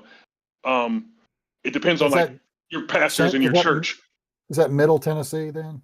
So yeah, she was around Nashville, Middle Tennessee. You know Tennessee well enough to know that there's 3 different states here. So right, right. So she's definitely Middle Tennessee. Virginia's 2 states, by the way. Is it? DC yeah, there's and a the 2-state rest? solution here. Did the DMV basically everything west of Roanoke and everything east of Roanoke. Okay. Everything west of Roanoke is West Virginia. Well, everything west of Roanoke is Appalachia. Oh, yeah. Fair. Or West Virginia. Yeah. And very red. Everything east of Roanoke is more purple. diverse. Yeah, a little more purple. Let's say that. Yeah. And bluer the closer you get to the coast. Yeah. Adrian, to finish off, we talked a little bit about my confirmation, but I didn't really finish what happened. Billy was telling me about, getting that, or talk about me getting the Bible in 3rd grade. But I've said this before. That was the moment I actually started to deconstruct, was the minute I actually got my Bible. And the reason why, it was self-defeating for the church to do this. Confirmation had me looking at maps. Like it had me thinking analytically about this stuff for the first time instead of just like concerning myself with the magic of it, right? Mm-hmm. So the minute I actually did start opening it up and reading the words for myself instead of just like taking the kid stories that were told to me, and was when I started I remember just questioning my dad and being like, so how could you even I had a wildlife treasury box. You remember those things? So, golly, they were like 1-800 number stuff or whatever. Oh yeah. But it was like a green box, and you could fill it up with these cards that had pictures of animals. Let's see if I can pull it up. And a description of the animals. Yeah, it had a description of the animals on the back. And I never paid for it, so you get a set of cards every month. Yeah, so this is. Can you guys see the screen? Yeah, that's what I had. Yeah, so you can't see that, Adrian? I can see it, yeah. Yeah, so my dad got me this. It's just a little educational thing, right? And you had these can you see the arrow that I'm pointing at here? Or that yeah. So click on that one over under where it says Reddit. Middle left. Middle left. This one. Yeah. Yeah, that's a better. Yeah. Yeah. So what it is, you'd have all these cards on the backside. Look, man, I got to the point where that wildlife treasury thing had, I couldn't even fit any more cards in. It was stuffed to the brim. It's a subscription service, from the 80s, 90s. You got further than I did. Yeah, right. I mean, I got to the point where they ran out of animals and they were starting to do pictures of dinosaurs, which was fine with me because I like dinosaurs. But anyway, I'm like, I have a wildlife treasury that I can't even fit all the cards into this box, and there's just so many different insects and things like that too. And I was just like, how on this Noah thing, Dad? It was because of this wildlife treasury and the fact that my brain had now shifted into something more analytical, right? And maybe 3rd grade, maybe it's just the age where I'm finally starting to push into that territory. But that was the first time I was like, okay, some of this stuff sounds shady, but because I've been indoctrinated and into believing the magic and just going with it, you know, I just went with it because that's what you do. You just go with what your people are doing. Yeah, and it's just like, you know, I have to be careful about the way that I say things because people will hear it a different way. My friend John and I, we get together and I know what his situation is and my situation is. And we're not in the same kind of situation, in very similar situations beyond that. But there are things that I can say that John can't say at his church, or if we do say it, we have to say it differently. Because not even necessarily because they're going to get mad, but because they're going to hear it differently. And there are scripture passages that we go, I can't read that in my congregation because they won't hear it. They will hear their political agenda and not hear what the scripture actually. All right. Well, my bad. Oh, go ahead, Adrian. Hey, let me jump in just real quick. And so, thinking back to my time as an more conservative evangelical, I think, and one of the reasons I like being on here with you all is because I want to talk more about, like, I think there's also we don't do a good enough job. Or maybe I'm blaming liberal Christians for this because I'm agnostic. But I don't think we do a good enough job of pointing out, like, a lot of the reasons you are so caught up in the dogma is because what's the purpose of this faith? And I think for me, a lot of it was like, first of all, I was like, be saved. Like, that was like the big thing, like being saved and going to heaven later, or having God bless you on this earth. And so you were taught, like, these are the things, this is the dogma, right? That keeps you going to heaven and keeps God blessing you here on earth. And so when someone kind of attacks that dogma, like, I don't care. I don't want to hear about what the Bible says. I don't want to learn anything new. I want to know why what I was believing is right so that God can continue to bless me and I can still be on my way to heaven. Like, I'm not here to learn about the contradictions of what this verse says or that verse. I don't care about any of that. I honestly, deep down, I care about, I'm still saved. God, are you going to do something to me? Like, are you not going to bless? I want this job. I want to go to school. I just lost your sound there. Oh, I'm sorry, but I you hear me now? I heard you. Okay, so yeah, it's just like I have all these things in my actual life that I care more about. This dogma and this belief is a means to getting that. So once you challenge that, now I might have to be like, wait. So am I saved, or this doesn't make sense, or do I have to believe this? Do I have to like? So I was more like, no, I don't want to do that. I've spent the last 10 years. I'm 10 years old now. I'm 15. Now I'm 20. Like, no, this is how I'm going to get to heaven. This is how I'm going to make sure God's happy with me by believing this dogma, preaching this dogma. Luke arguing with you about no, you're wrong. Or Jesus, like me and Luke had a lot of Facebook arguments back when I believed. And I'm like, no, I got to make sure Luke knows he's wrong about all this. Like, because God's seeing this. And you were also the one who, like, made me finally, like, because I had gotten into this phase of I would still, like, I was still doing, like, a little bit of apologizing, right? And when I say a little bit of apologizing, we're talking about the most minimal. Like, I would say I am a Christian. I would say I am full. Like, I would say it. I'm a Christian, right? Mm-hmm. And my mental gymnastics were like,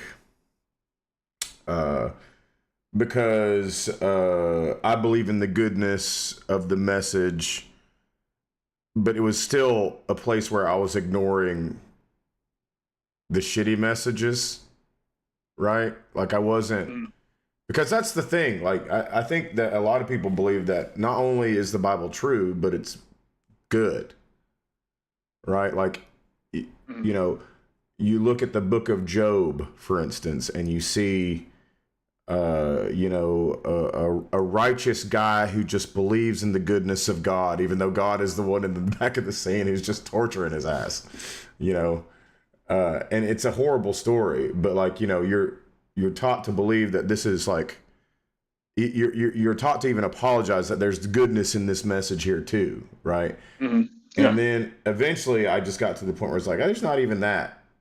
You know, there are messages that are good. And then I found out later, you know, that like when I started studying other religions and also like, you know, some derivation stories of just biblical stories, how a lot of it was probably ripped from Egyptian stories, you know. One thing I've learned since we've been doing this is there's a lot of stuff out there that is put out by atheists and also by some other folks too that are Christian as well. That some of these ideas that, oh, this was ripped from this other tradition or whatever, there may be similarities, but ripped from that. Some of them, ripped, yes, maybe not ripped. Yes, there are. Well, what I'm saying is sometimes that is true. Influenced. Sometimes it is not, and they just happen to be similar types of stories. You know, there's a movie that I watched that was really interesting. It was The Man Who Fell to Earth, I think was what, and the guy was the man who lived for, you know, he lived through it all. He was caveman, and now he's living in 1990s or 2000s. I don't remember when this movie came out. I'm not familiar with it. And it was very interesting because he finally was revealing to his friends who he was. And at one point he was with Buddha, and another point he may have actually been, and you know, and there's a Christian lady in there, and she like is falling apart because if you were that it just throws my whole.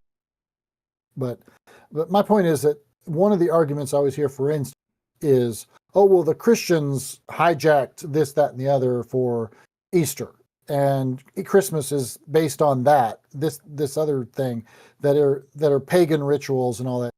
There is the fact that there's a reason that the date of Christmas was chosen, and it's based on Easter. It's not based on the pagan ritual, winter solstice, and all of that. It's actually based on Easter, because they figured out when they thought Easter should be, and we should pick a date. Well, they were claiming that Jesus not only died on Easter, the day, you know, Good Friday, but that was also the anniversary of the conception. And so 9 months later is December 25th. Sure, you have that, and there's some people that like. I mean, I don't know, right? Maybe there's something to do with it. Probably not. Who knows? But you know, there are other stories in the area that preceded the virgin birth of Jesus story. There are other virgin birth stories, yes. Yeah, that are from the area. You know. But again, to get back to, and I'm not arguing the virgin birth story is real either. I'm just I'm just saying, like, you know, these things had a tendency to influence each other. From there may be a reason Mark didn't include a Christmas birth story, and Luke's and Matthew's birth stories are dramatically different, and John doesn't. Sure.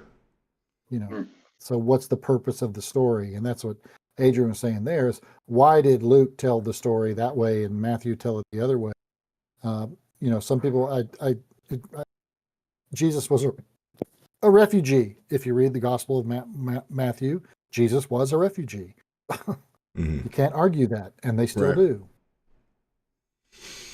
All right. Well, we are down to the final 15 minutes.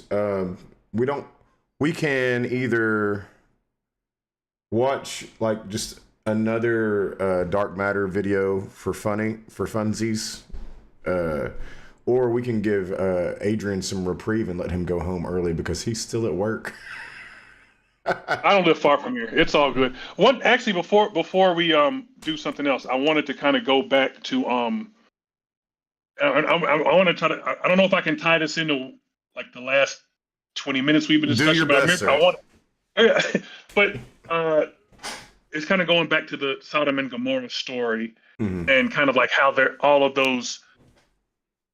Like Christians, some Christians treat it as like we said, one big voice, one big story, bouncing around. But like a lot of like scholars will point out like, this sounds like a story in another part of the Bible, and maybe it's too close together to just be a coincidence. Where it's like, oh, this was a totally separate incident, and it just happens to read exactly like how it reads here. So like in Sodom and Gomorrah, there's the part where, men come up, they want to rape somebody, and they offer up women.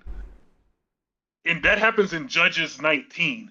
There's the story of the Levite's concubine, and it reads pretty similar to what happens in Sodom and Gomorrah, where somebody takes him in, some men show up and like, hey, that stranger that's traveling, and he's there with his concubine, and he says, yeah, send him out. And the guy's like, I've got my virgin daughter, he's got his concubine, we'll send those two women out, and you just take them and leave this man alone. And they're like, no, we want the men. They're like, no, so they throw out the concubine, but the story differs a little bit because like they do have their way with the concubine, and they ultimately end up killing her. And like so, but it's just like these stories, like it's just these stories. They're just so when you take them away from like trying to be like there's just one cohesive story. I think it's fun. I think that's sort of the stuff that I wish a lot of Christians like wrestled with just in general as they try to figure out their faith. But and that I came along a lot of that stuff when I was reading, for my thesis. And like one of the things I think we talked about before, Billy, apologies, we talked about it beforehand, but like it's a lot of these stories seem to be like really what happens is like there's this catastrophic event. Like, so there was probably like, my guess is like there was a volcano erupted or some kind of natural disaster.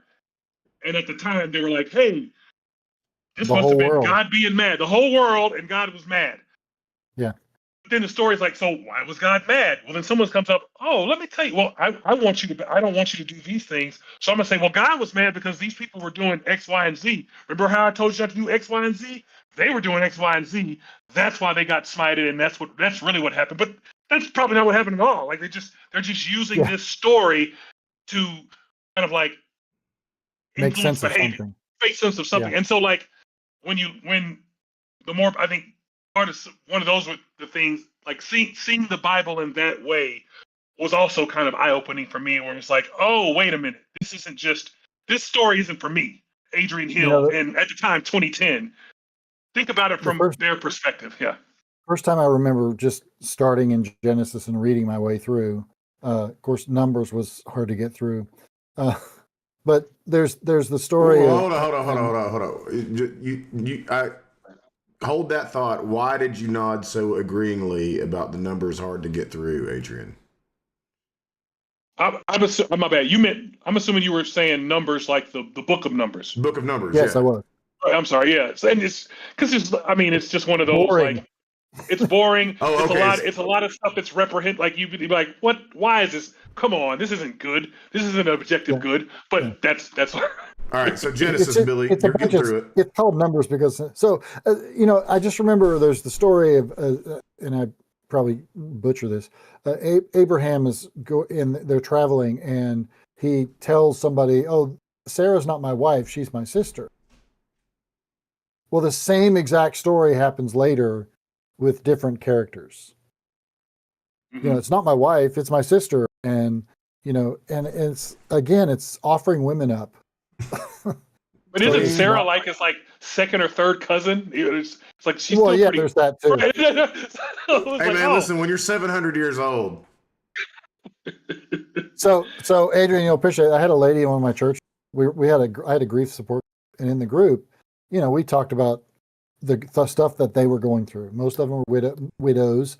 I had a couple of men that joined us over time. But there was one lady in the group she was really proud of her family, and so proud of her family that she really thought it was a good thing she didn't want her kids to marry too far out of the. Oh. You can imagine all these old ladies going, "What?" It was scary because that, it was almost like she'd been reading the Old Testament going, yeah, you don't want to marry outside your family.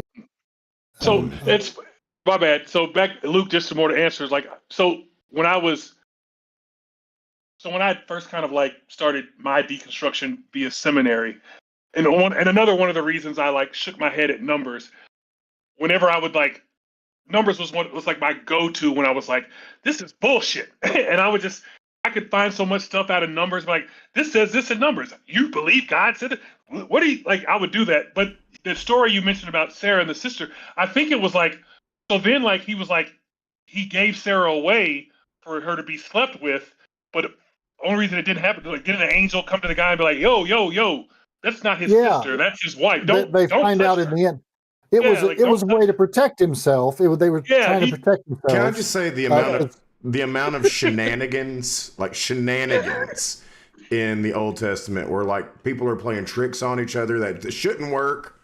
It's off the charts. If you want to read a book of hilarious shenanigans that people in that story, it worked long enough that then when the angel came and said, by the way, then the guy feels guilty. Right. And now he owes Abraham everything. But I don't believe that Abraham knew any of that was going to happen. He was just like trying to save his own ass. Or like, I didn't mean to sleep with your wife. I didn't know she was your wife. Well, what is the one Will about? You forgive me? Here are some sheep. What is the story about the? This is related, right? It might even be the same story. The one where like the guy pledges his life for 7 years to get his daughter. Rachel and Leah. Yeah, but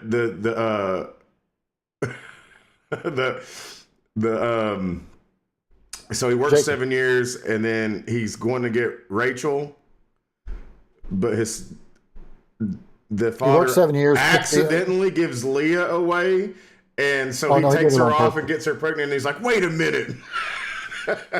Yeah, she slips into the marriage bed, and he doesn't realize that that's not the sister that he wanted. Right. And then he's like, but I still want that sister. And so he works another. Well, I can't do it, but it's like, because Rachel, I got to give the older one away first. Sorry, buddy. So you got to take her. And so then he works another 7 years to get both of them. Right. One is more fertile than the other. It's the one he didn't want. And then they have like a baby off or something. Well, there were a lot of 12 kids, the 12 tribes of Israel. Yeah. All right, so we're down to the last 7 minutes. I've got a 7-minute video. We're going to finish with the first section of Dark Matter's Samson story. He-Man. In this case, he does a very decent Arnold Schwarzenegger impression for Mr. Samson here. This first part, a lot of people don't know this part about the Samson story. They just know about Delilah and the pillars and stuff. So at least that's kind of how I was, told about it. So here we go. Oh, got to turn up the volume. No, I heard it fine. Or what? Are you guys hearing that? Yep, I can hear. Oh, I've lost you. Yeah, it's not us, it's you. Yeah, okay. I just realized what happened. We're good. My earphones turned off. Here we go. Sorry. Yeah, I told you about the story about my dog tearing up my earphones. Anyway, here we go.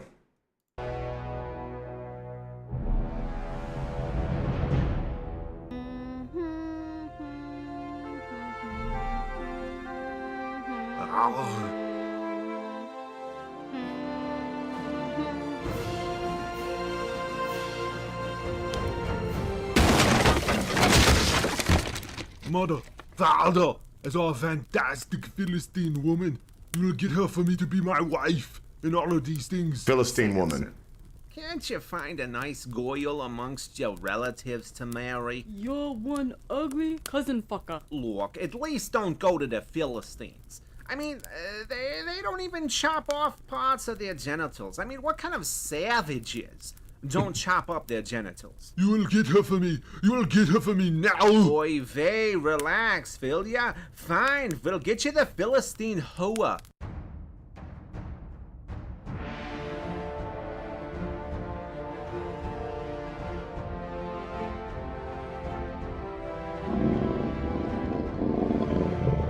Do it! Come on, kill me! I'm here! Do it! Do it now!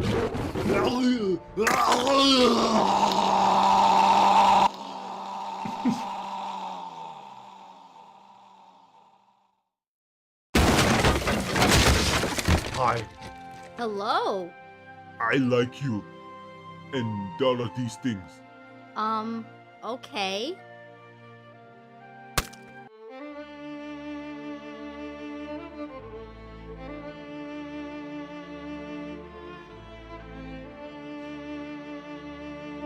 Oh, I love nuts and honey. So what? This is just some of the weird stuff, right?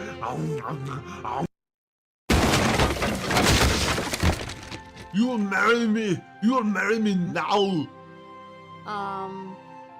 Okay. Mother, father, I bring you honey. I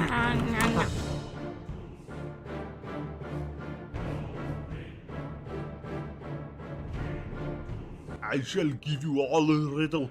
The riddle of bronze? Oh, you know it? Samson, everyone knows the riddle of bronze. Fine. I'll come up with a new riddle for you. If you give me the answer in 7 days, I will give you all new wardrobes. Ah, alright. That's good. Very good. Let's hear this new riddle. Out of the eater, something to eat. Out of the strong, something sweet. I don't understand. Did you even understand him? They'll never get it because it's based on an unknown anecdote of my own personal experience and therefore cannot be reasonably deduced whatsoever. So it's totally unfair. You will get Samson to tell you the answer to the riddle, or we'll burn you and your family to death. If you really loved me, you'd tell me the answer to the riddle. Nope. I haven't even told mother or father, so why tell you?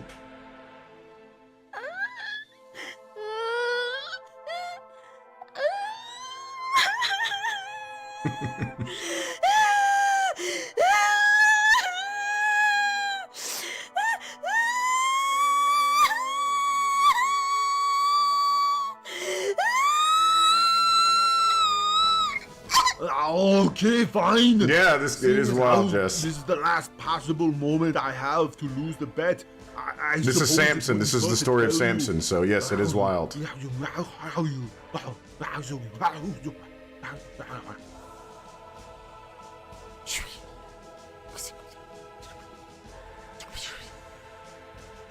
The answer to the riddle is this. What is sweeter than honey? What is stronger than a lion? Especially a lion king. But it wasn't even a riddle. It was completely arbitrary. My heifer of a wife must have told you. It doesn't matter. You owe us 30 new Get the 30 wardrobes. I'll be back. I need your clothes, your boots. I'm homicidal. What? You aren't even half the man I am. Hey, that's really uncalled for!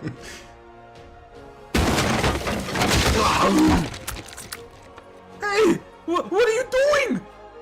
I'm killing an unarmed man.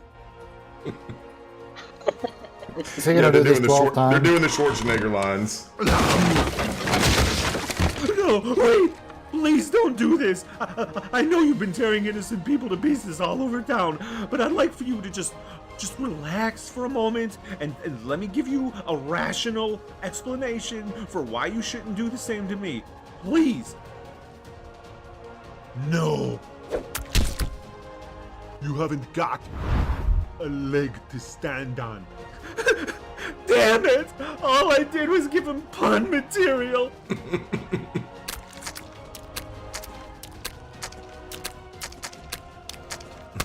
Here, take your new wardrobes. Thanks, Samson. Oh, and that was the story of the lion, the bitch, and the wardrobes. So anyway, this is the events that sets off the rest of the events, I guess, in the Samson story, right?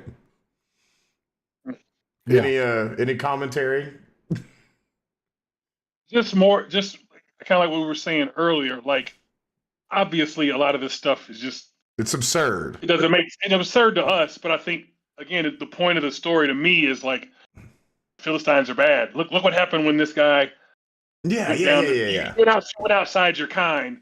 So like, yeah, I don't know how fair is it for us to be like, we need the details of your story to matter to us here in 2025 when it's like, they were just trying to scare him. Like, it's absurd. I don't know why we would still believe it, right? Us, the three, and maybe the people in our life. But I mean, I think the point of pointing out the absurdity is because, so many people believe it to be true. So anyway, we're going to get into next time we get together. We're going to get into, what he actually has to say. And, wanted to show some of the offensive videos that this atheist is, making. And as we move on to the next thing, we'll talk about this part of the video. This is him, the guy who made those cartoons, and what he has to say, regarding times like these, right? Mm-hmm. And where, this is NSPM 7, right? National Security Presidential Memorandum 7, in which, and this is it's in response to the Charlie Kirk killing, right? In which, the targets of this, let me see if I can find it here. Yeah, here it is. The the targets of why he says he doesn't feel safe is because of this NSPM 7, where it's basically right here is him designating Antifa, which isn't as a terrorist organization. Yeah, it's but the anti-fascist lies become the organizing rally cry used by domestic terrorists to wage a violent assault against democratic institutions. And he's not talking about like the Democrats. He's talking about like, the things that he thinks are, or when I say he, this is Stephen Miller clearly writing. Wouldn't know what a Democratic organization was if it bit him in the ass. But. Yeah. And then, constitutional rights and fundamental American liberties, common threads animating this violent conduct, what we're doing here, right? Include anti-Americanism, anti-capitalism, anti-Christianity, support for the overthrow of the United States government, extremism on migration, race, and gender, and hostility for those who hold traditional American views on family, religion, and morality. And as described in order of September 22nd, 2025, designating Antifa as a domestic terrorist organization. So all these people, these threads, right?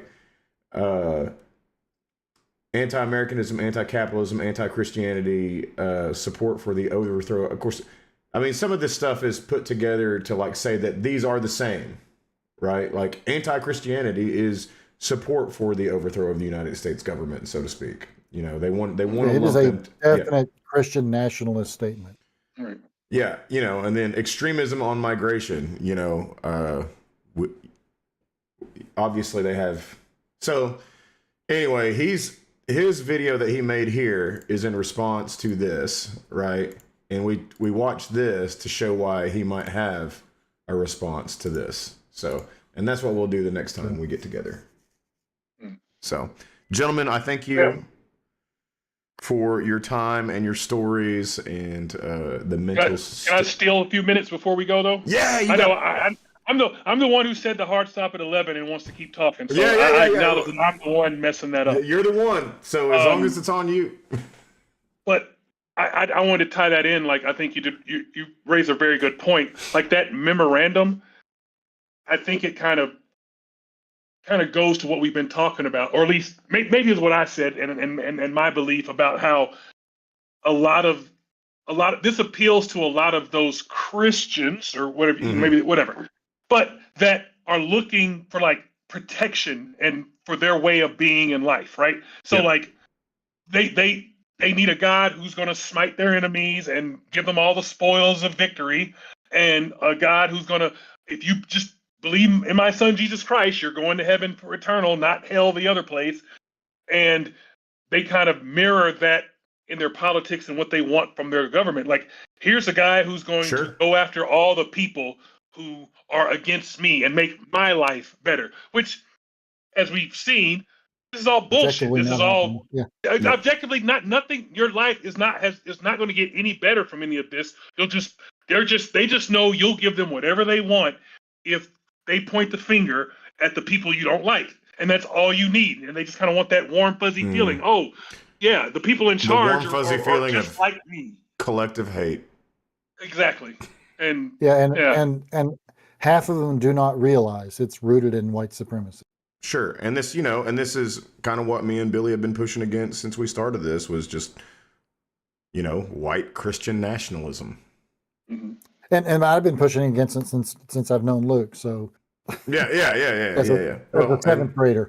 And here we are, reconvening in our way. So, and Mr. Adrian Hill has joined us for a couple of episodes now, and it's been good. Really enjoy having you on there, Adrian. Yeah, man. No, it's fun. It's fun. We're gonna have to do I'm gonna fix baseball, and I think you'll like my idea. You're fixing a baseball? Yeah, I think once you're like, whatever, as long as you can still do the strategy, I think you'll be like, it might be good to see, but maybe not Ohtani, because you don't want them to win. But I don't know who like, you're a Pirates fan, right? Is that what it is? Yeah, they're gonna walk O'Neal Cruz. They don't have to walk him because he strikes out too. Okay, right. One of these days, I'm sure the Pirates are going to get back on it, and you're going to have a slugger that you want to watch do things, and you're going to remember, man, Adrian had a good point. I want to see my future Pittsburgh star I want to know that my slugger, Barry Bonds, by the way, was a Pirate, got walked because they're afraid of him. But they also walked him because they knew that Andy Van Slyke was Adrian, let me ask you a question. If we're watching your favorite player, let's just say it's Barry Bonds of the Pirates, right? Mm-hmm.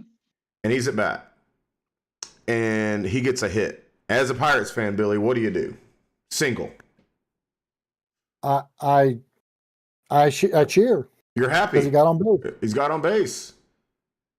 So you're basically saying next guy is Randy Van Slyke or Bobby Bonilla, and he's going to knock him in. So Adrian, I just can't get behind your argument yet, but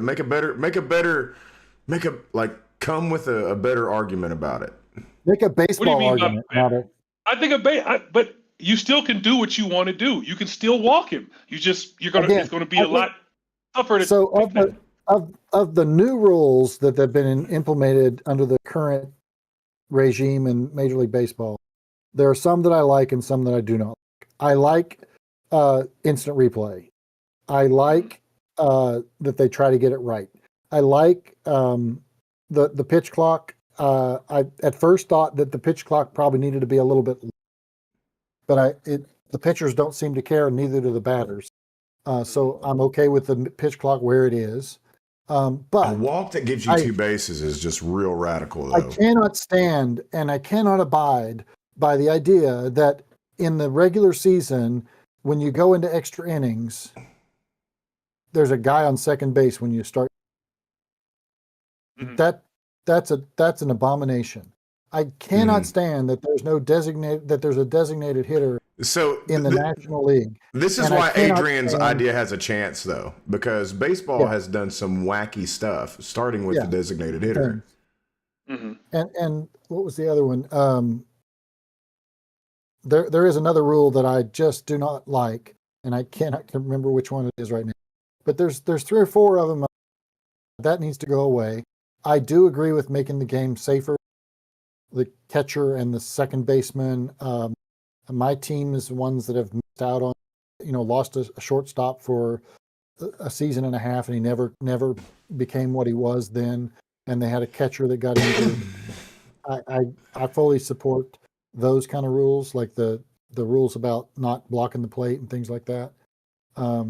But I just the putting a guy on second base, that's Bush League. That's Little League.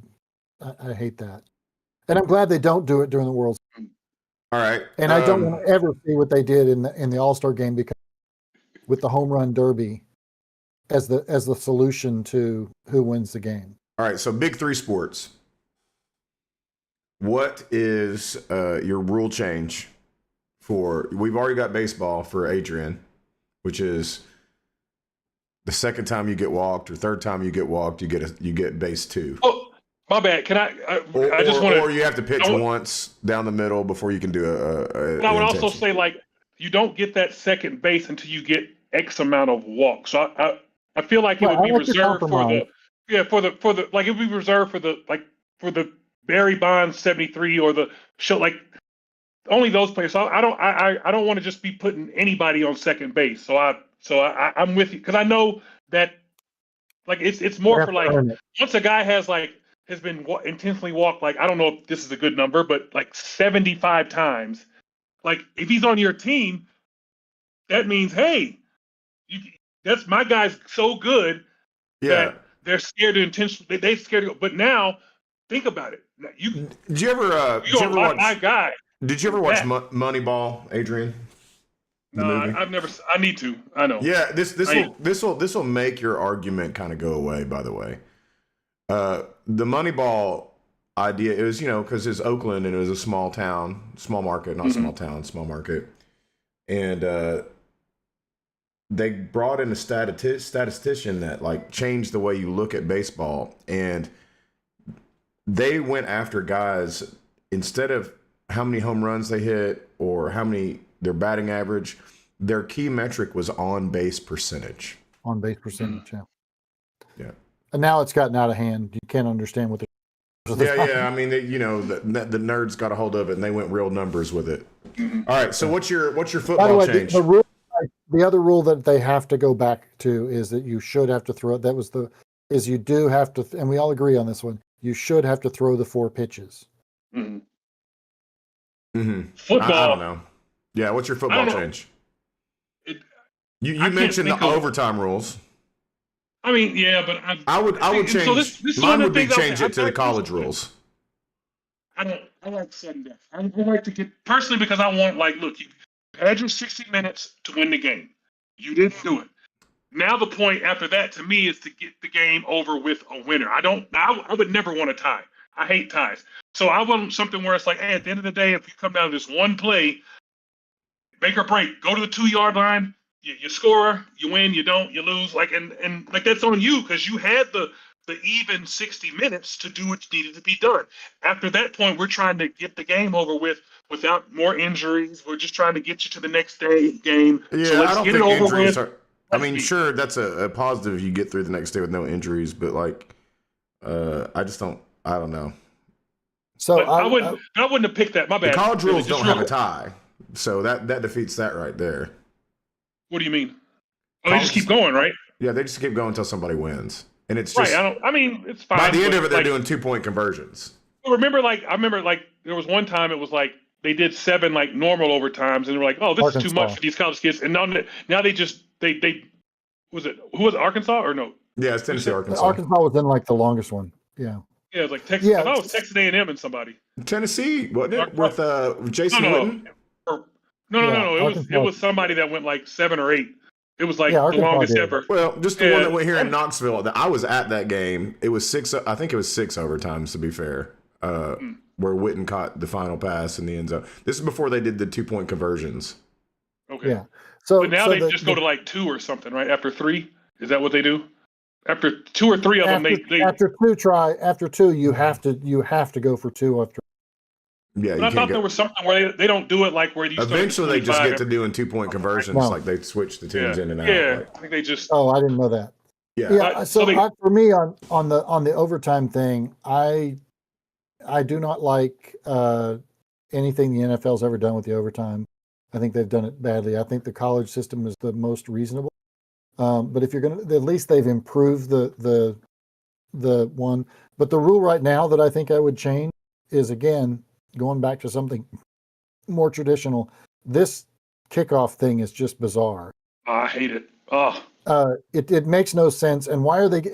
Suddenly now you're getting on the 35 or the. So you change it back to the old kickoff. If they're going to kick it through the end zone, they should put it on the. If they're going to, you've got to earn the yardage. Getting a kickoff, you shouldn't Football be able to start off conservative in Billy 40-yard line. Kurtz. Yeah, on that, there's a lot of rules in football that I do like that they've done in protecting players. Listen, football has like changed probably the most of any sport, the major sport. So the worst game I ever watched was the Pittsburgh Steelers Miami Dolphins game in Heinz Field, and the rain came from 2 different storms back to back, and they'd had rain early, and they had just sodded the field, and so the sod hadn't had time to settle, and they were more than ankle deep, calf deep in mud the whole way through, and the teams were trying to go back and forth. It was truly a field position game only, because they couldn't pass, they couldn't run, and they couldn't kick, and you couldn't even get a good punt off. And so the Steelers won 3-0 because they got a field goal with 3 minutes left, and the Dolphins couldn't do anything on their drive. So I'm not a fan, and there's no rule change here. I'm not a fan of the bad weather games. I would rather see in the best conditions with the best athletes. That's why I like pro sports, is I like the best athletes playing in the best conditions. For me, the one rule that I would probably change is what? The kickoff rules, the current ones. Yeah. That would be what I'd change. And it doesn't have to go back to what it did. It can't be what it is now. I would change. I would standardize the college and pros overtime rules. Adrian, what you got? Well, I'm gonna mess with Billy here because it's funny. So you want to see good action, but you'd rather not see good batters. But I'm gonna mess with. I want the batters to be in the best position, but the managers have the best opportunity to win. In fairness, the kickoff is not like there's nothing strategic about it. It's just like an arbitrary everybody has to do thing. Whereas it was stupid. Yeah. What do you? I mean, I guess more. I can't. I'm not. I don't necessarily think it needs to change. I'm with. I don't mind the bad stadiums, like Billy said, but also I'd kind of like the argument that he's making, and if they were to change it and make it where it's like everybody's like inside in great conditions, I would be fine with that. Like I'd want to see it too. The one thing I do, I feel like I would miss. I do like actual snow games when there's visible snow on the field. I like it just because of the look. You're just a fan. All the rest of it. It's just a fan of the look, but I would let that go. This is a guy who hates the look of snow. Yeah, but I guess there's no. You guys I have no fix for that. I would. I don't like it because of. I don't know how you would fix it. You got any basketball changes, Hill? Yeah, the one that comes to mind. It's not that. I don't think it's that big of a deal, but I hate how there's you make a shot, but if there's 0.1 left, you either don't get to go, or if there's 0.2 left, you can only do 0.3. You can only do a tip or something like. And I'm like, can't possess it. You have to tip it. Yeah, look. I think the game would be better if maybe you don't have let them catch and shoot. Just if it's final possession, let them play final possession. Just but not you just you got to shoot you can't dribble or anything. But shot clock. As soon as you throw it in. There's 8 seconds left in the game, right? They throw it in, but they've got 24 seconds, one possession. No, not that at all. That's pretty radical. But and I don't like that at all. I like you. You just get your 8 seconds. Yeah, you got your 8 seconds. Yeah. What I'm saying is you make the shot to somebody makes a shot to tie the game, but then there's 0.3 left on the clock, right? Usually, or if there's 0.1, the game is oh, you can't get a shot off in that time, so it automatically goes over. They've got to throw it up and try to tip it in. Yeah. Or just I would say just let them catch and shoot. Just zero the clock. Say, look, you got to throw it in. Whoever catches it has to catch it and shoot it. Can't dribble. No dribble. Can't dribble. No dribble. And that's it. That's your. Can they pivot? Yeah, not even pivot. You got to as soon as you got it, you got to let it go. Or automatically put 0.3 back on the clock. Let it. You got to shoot. Can they land? Huh? If they're in the air when they catch it, can they land? Oh yeah. Can they catch it and land? I'm gonna go. Yeah. I'm gonna go. Yeah. I'm just to get a good clean look. Like just look. Let's just get a good clean look. Forget the time. Like and just see if it goes in. What about if we changed it? What about if we change it to this instead? The clock starts when the player lands. I mean, that would be. I don't know. I would say I would be fine with that. I just don't know if they were like it was only 0.1, so there's no way you could have got the shot off, right? Like I think you've got to be able to. The shot has to be able to get gotten off. So well, I'm saying, if the clock doesn't start right until the player lands, then you could catch it in air. Not have to worry about like batting it. You could catch it and shoot it in the air. Right, that'd be fine. I don't know. I like it the way it is because I think if they're going to shoot, it's fine the way it then is. they got to make the pass over the. Yeah, and listen, if a guy hit a shot with 0.1 left, credit where credit's due. The other team's just going to struggle to score. My rules in basketball that change, and I have many. Number one is widen the court. Like I think it's time. I think it's time to widen the court, not longer, just widen it. Yeah. I think there should be. I think college and high school threes should be the same, male, female. And I want to see the Caitlin Clark would agree. Gather step rules taught go away and understood at every level of basketball. Right. Now that I'm with you. I don't like how this is on this level. It's this rule. I don't like that again. What'd you say on that? I'm gonna say I don't like how this thing's not working. The different levels have all these different weird you learn 1-2 in high school, but then when you get to the pros, it's a gather step and then a 1-2. I'm like, wait, what? It's not. It's actually. It's not even. I don't know what people don't understand about the gather step. The difference between high school and college is that it's not that you get an extra step. You get a landing step, right? Right. So they count that as a step, but really that's just establishing pivot. So if you land on 2 feet, you don't get that step back. Right. If you land on 1 foot, then you can say, okay, the only difference is that the pivot is not established if you 1-2 land. Right. Whereas in high school and college, if you 1-2 land, the 1 is your pivot. But that's it. Right. That's the only difference. But I want that to be common in every league and called at every league, so we don't have this confusing two sets of rules. I'm not a person who watches a great deal of basketball, and it's the one sport that I watch lesser basketball than pro basketball in. I see more college games than I see pro games. But I think for me, it's not necessarily that they should change the rules. I think they should some of the rules. They should what? Eliminate some of them? Enforce the rules. Enforce. Like what? Yeah, the traveling rule in the NBA is not just. Most people don't understand though. These guys are so good, Billy. I know they are. No. So a lot of it. If you're at the the rule if you're is at midcourt, you gather step, take 1-2. You're not dunking. Have you seen the NBA players today? If you gather step 1-2, I know. No. Well, Michael Jordan took off from the foul line, running from halfway. Dunk the ball. I mean, you can't go from half court to that in 2 steps. I just. You would be shocked how much space you can cover in 2 steps. But you can watch and count them do 3 steps and sometimes even. But see, the thing is, this is what me and Adrian are talking about. Is that what people? Yeah, the hop step. It's not even the hop step. It's about it's when the ball is gathered.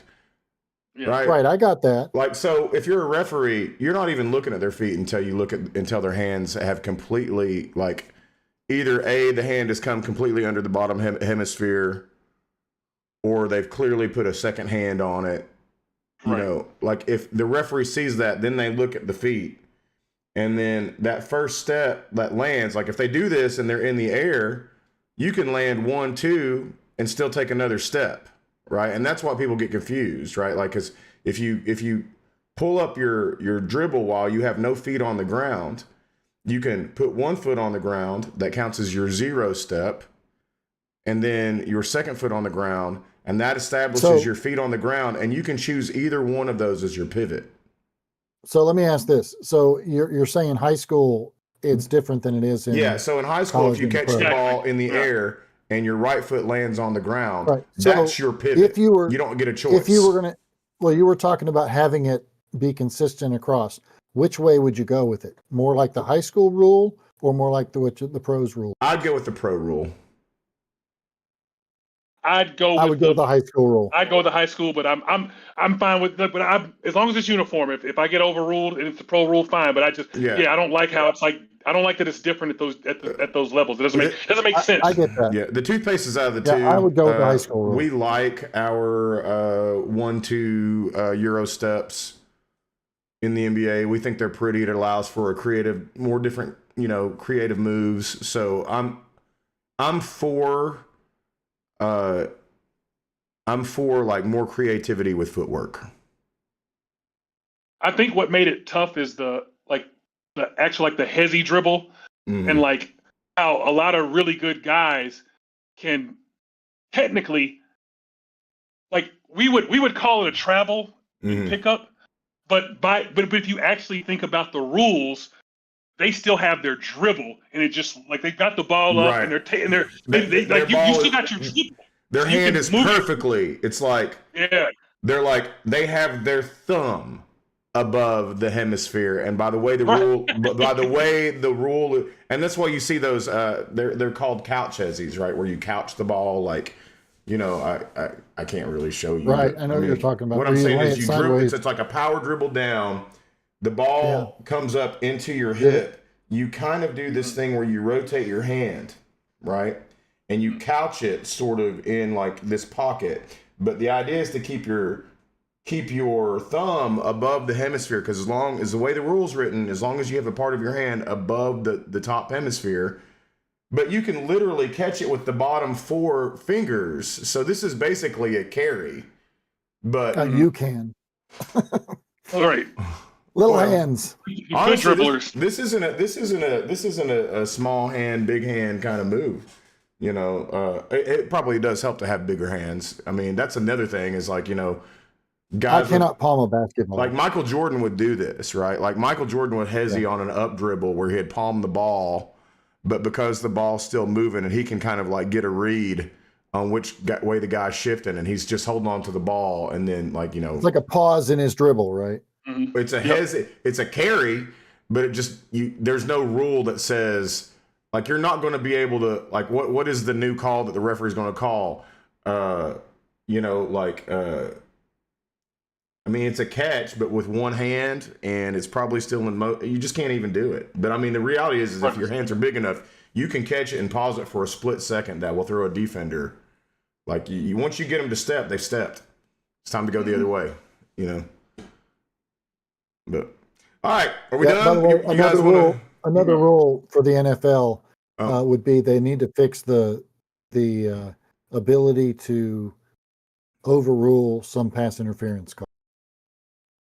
You want him to be able to do that again, like it was like a few years ago? Overrule it. Well, they never really did that.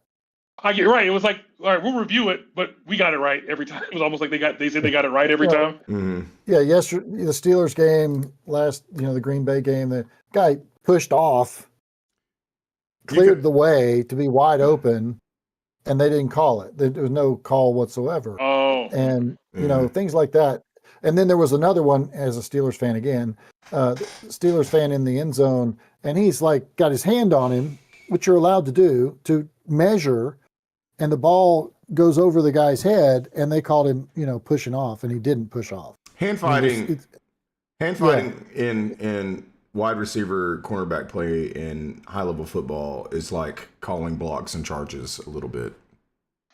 Yeah, so it's hard to do.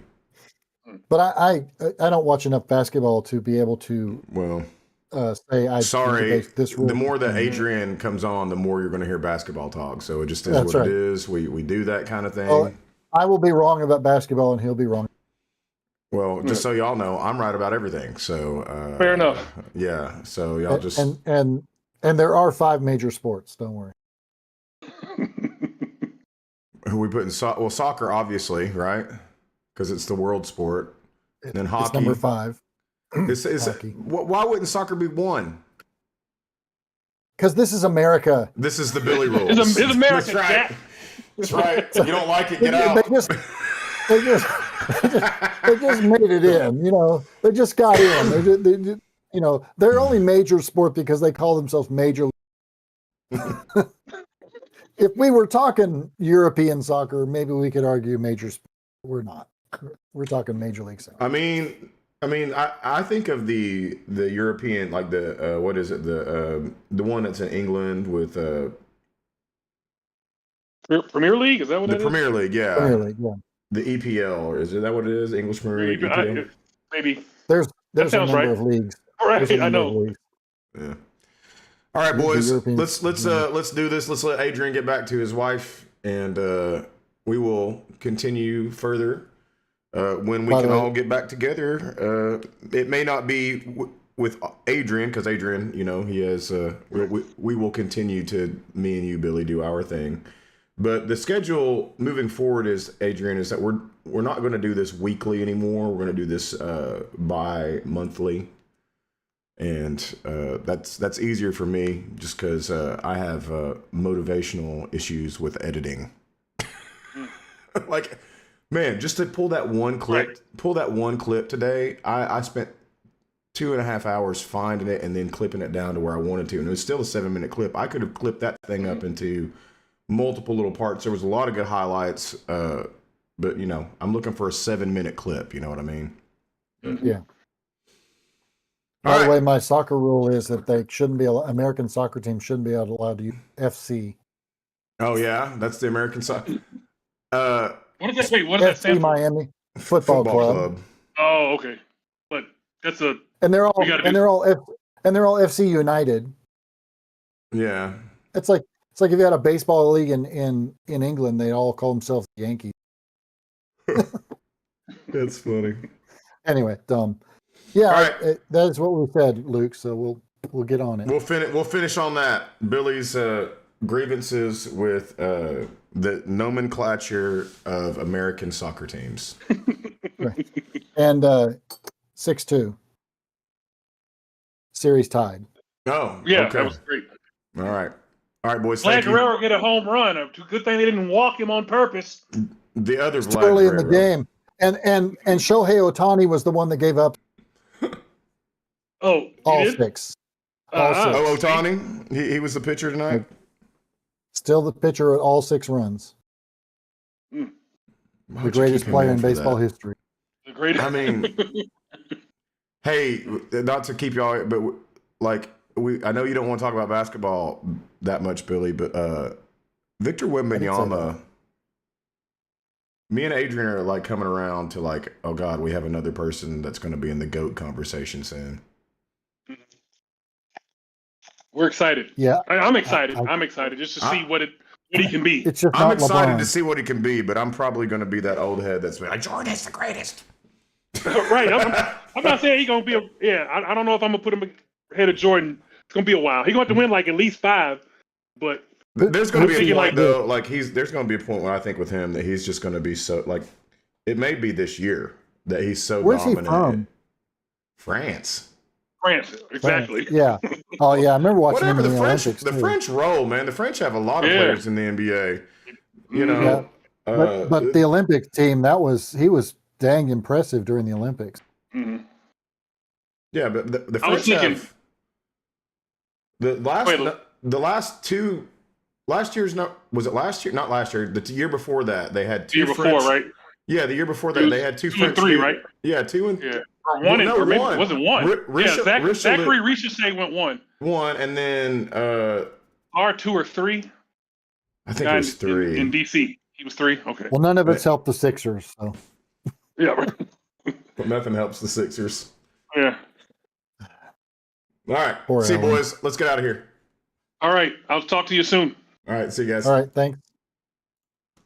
Practice. We're going to talk about practice.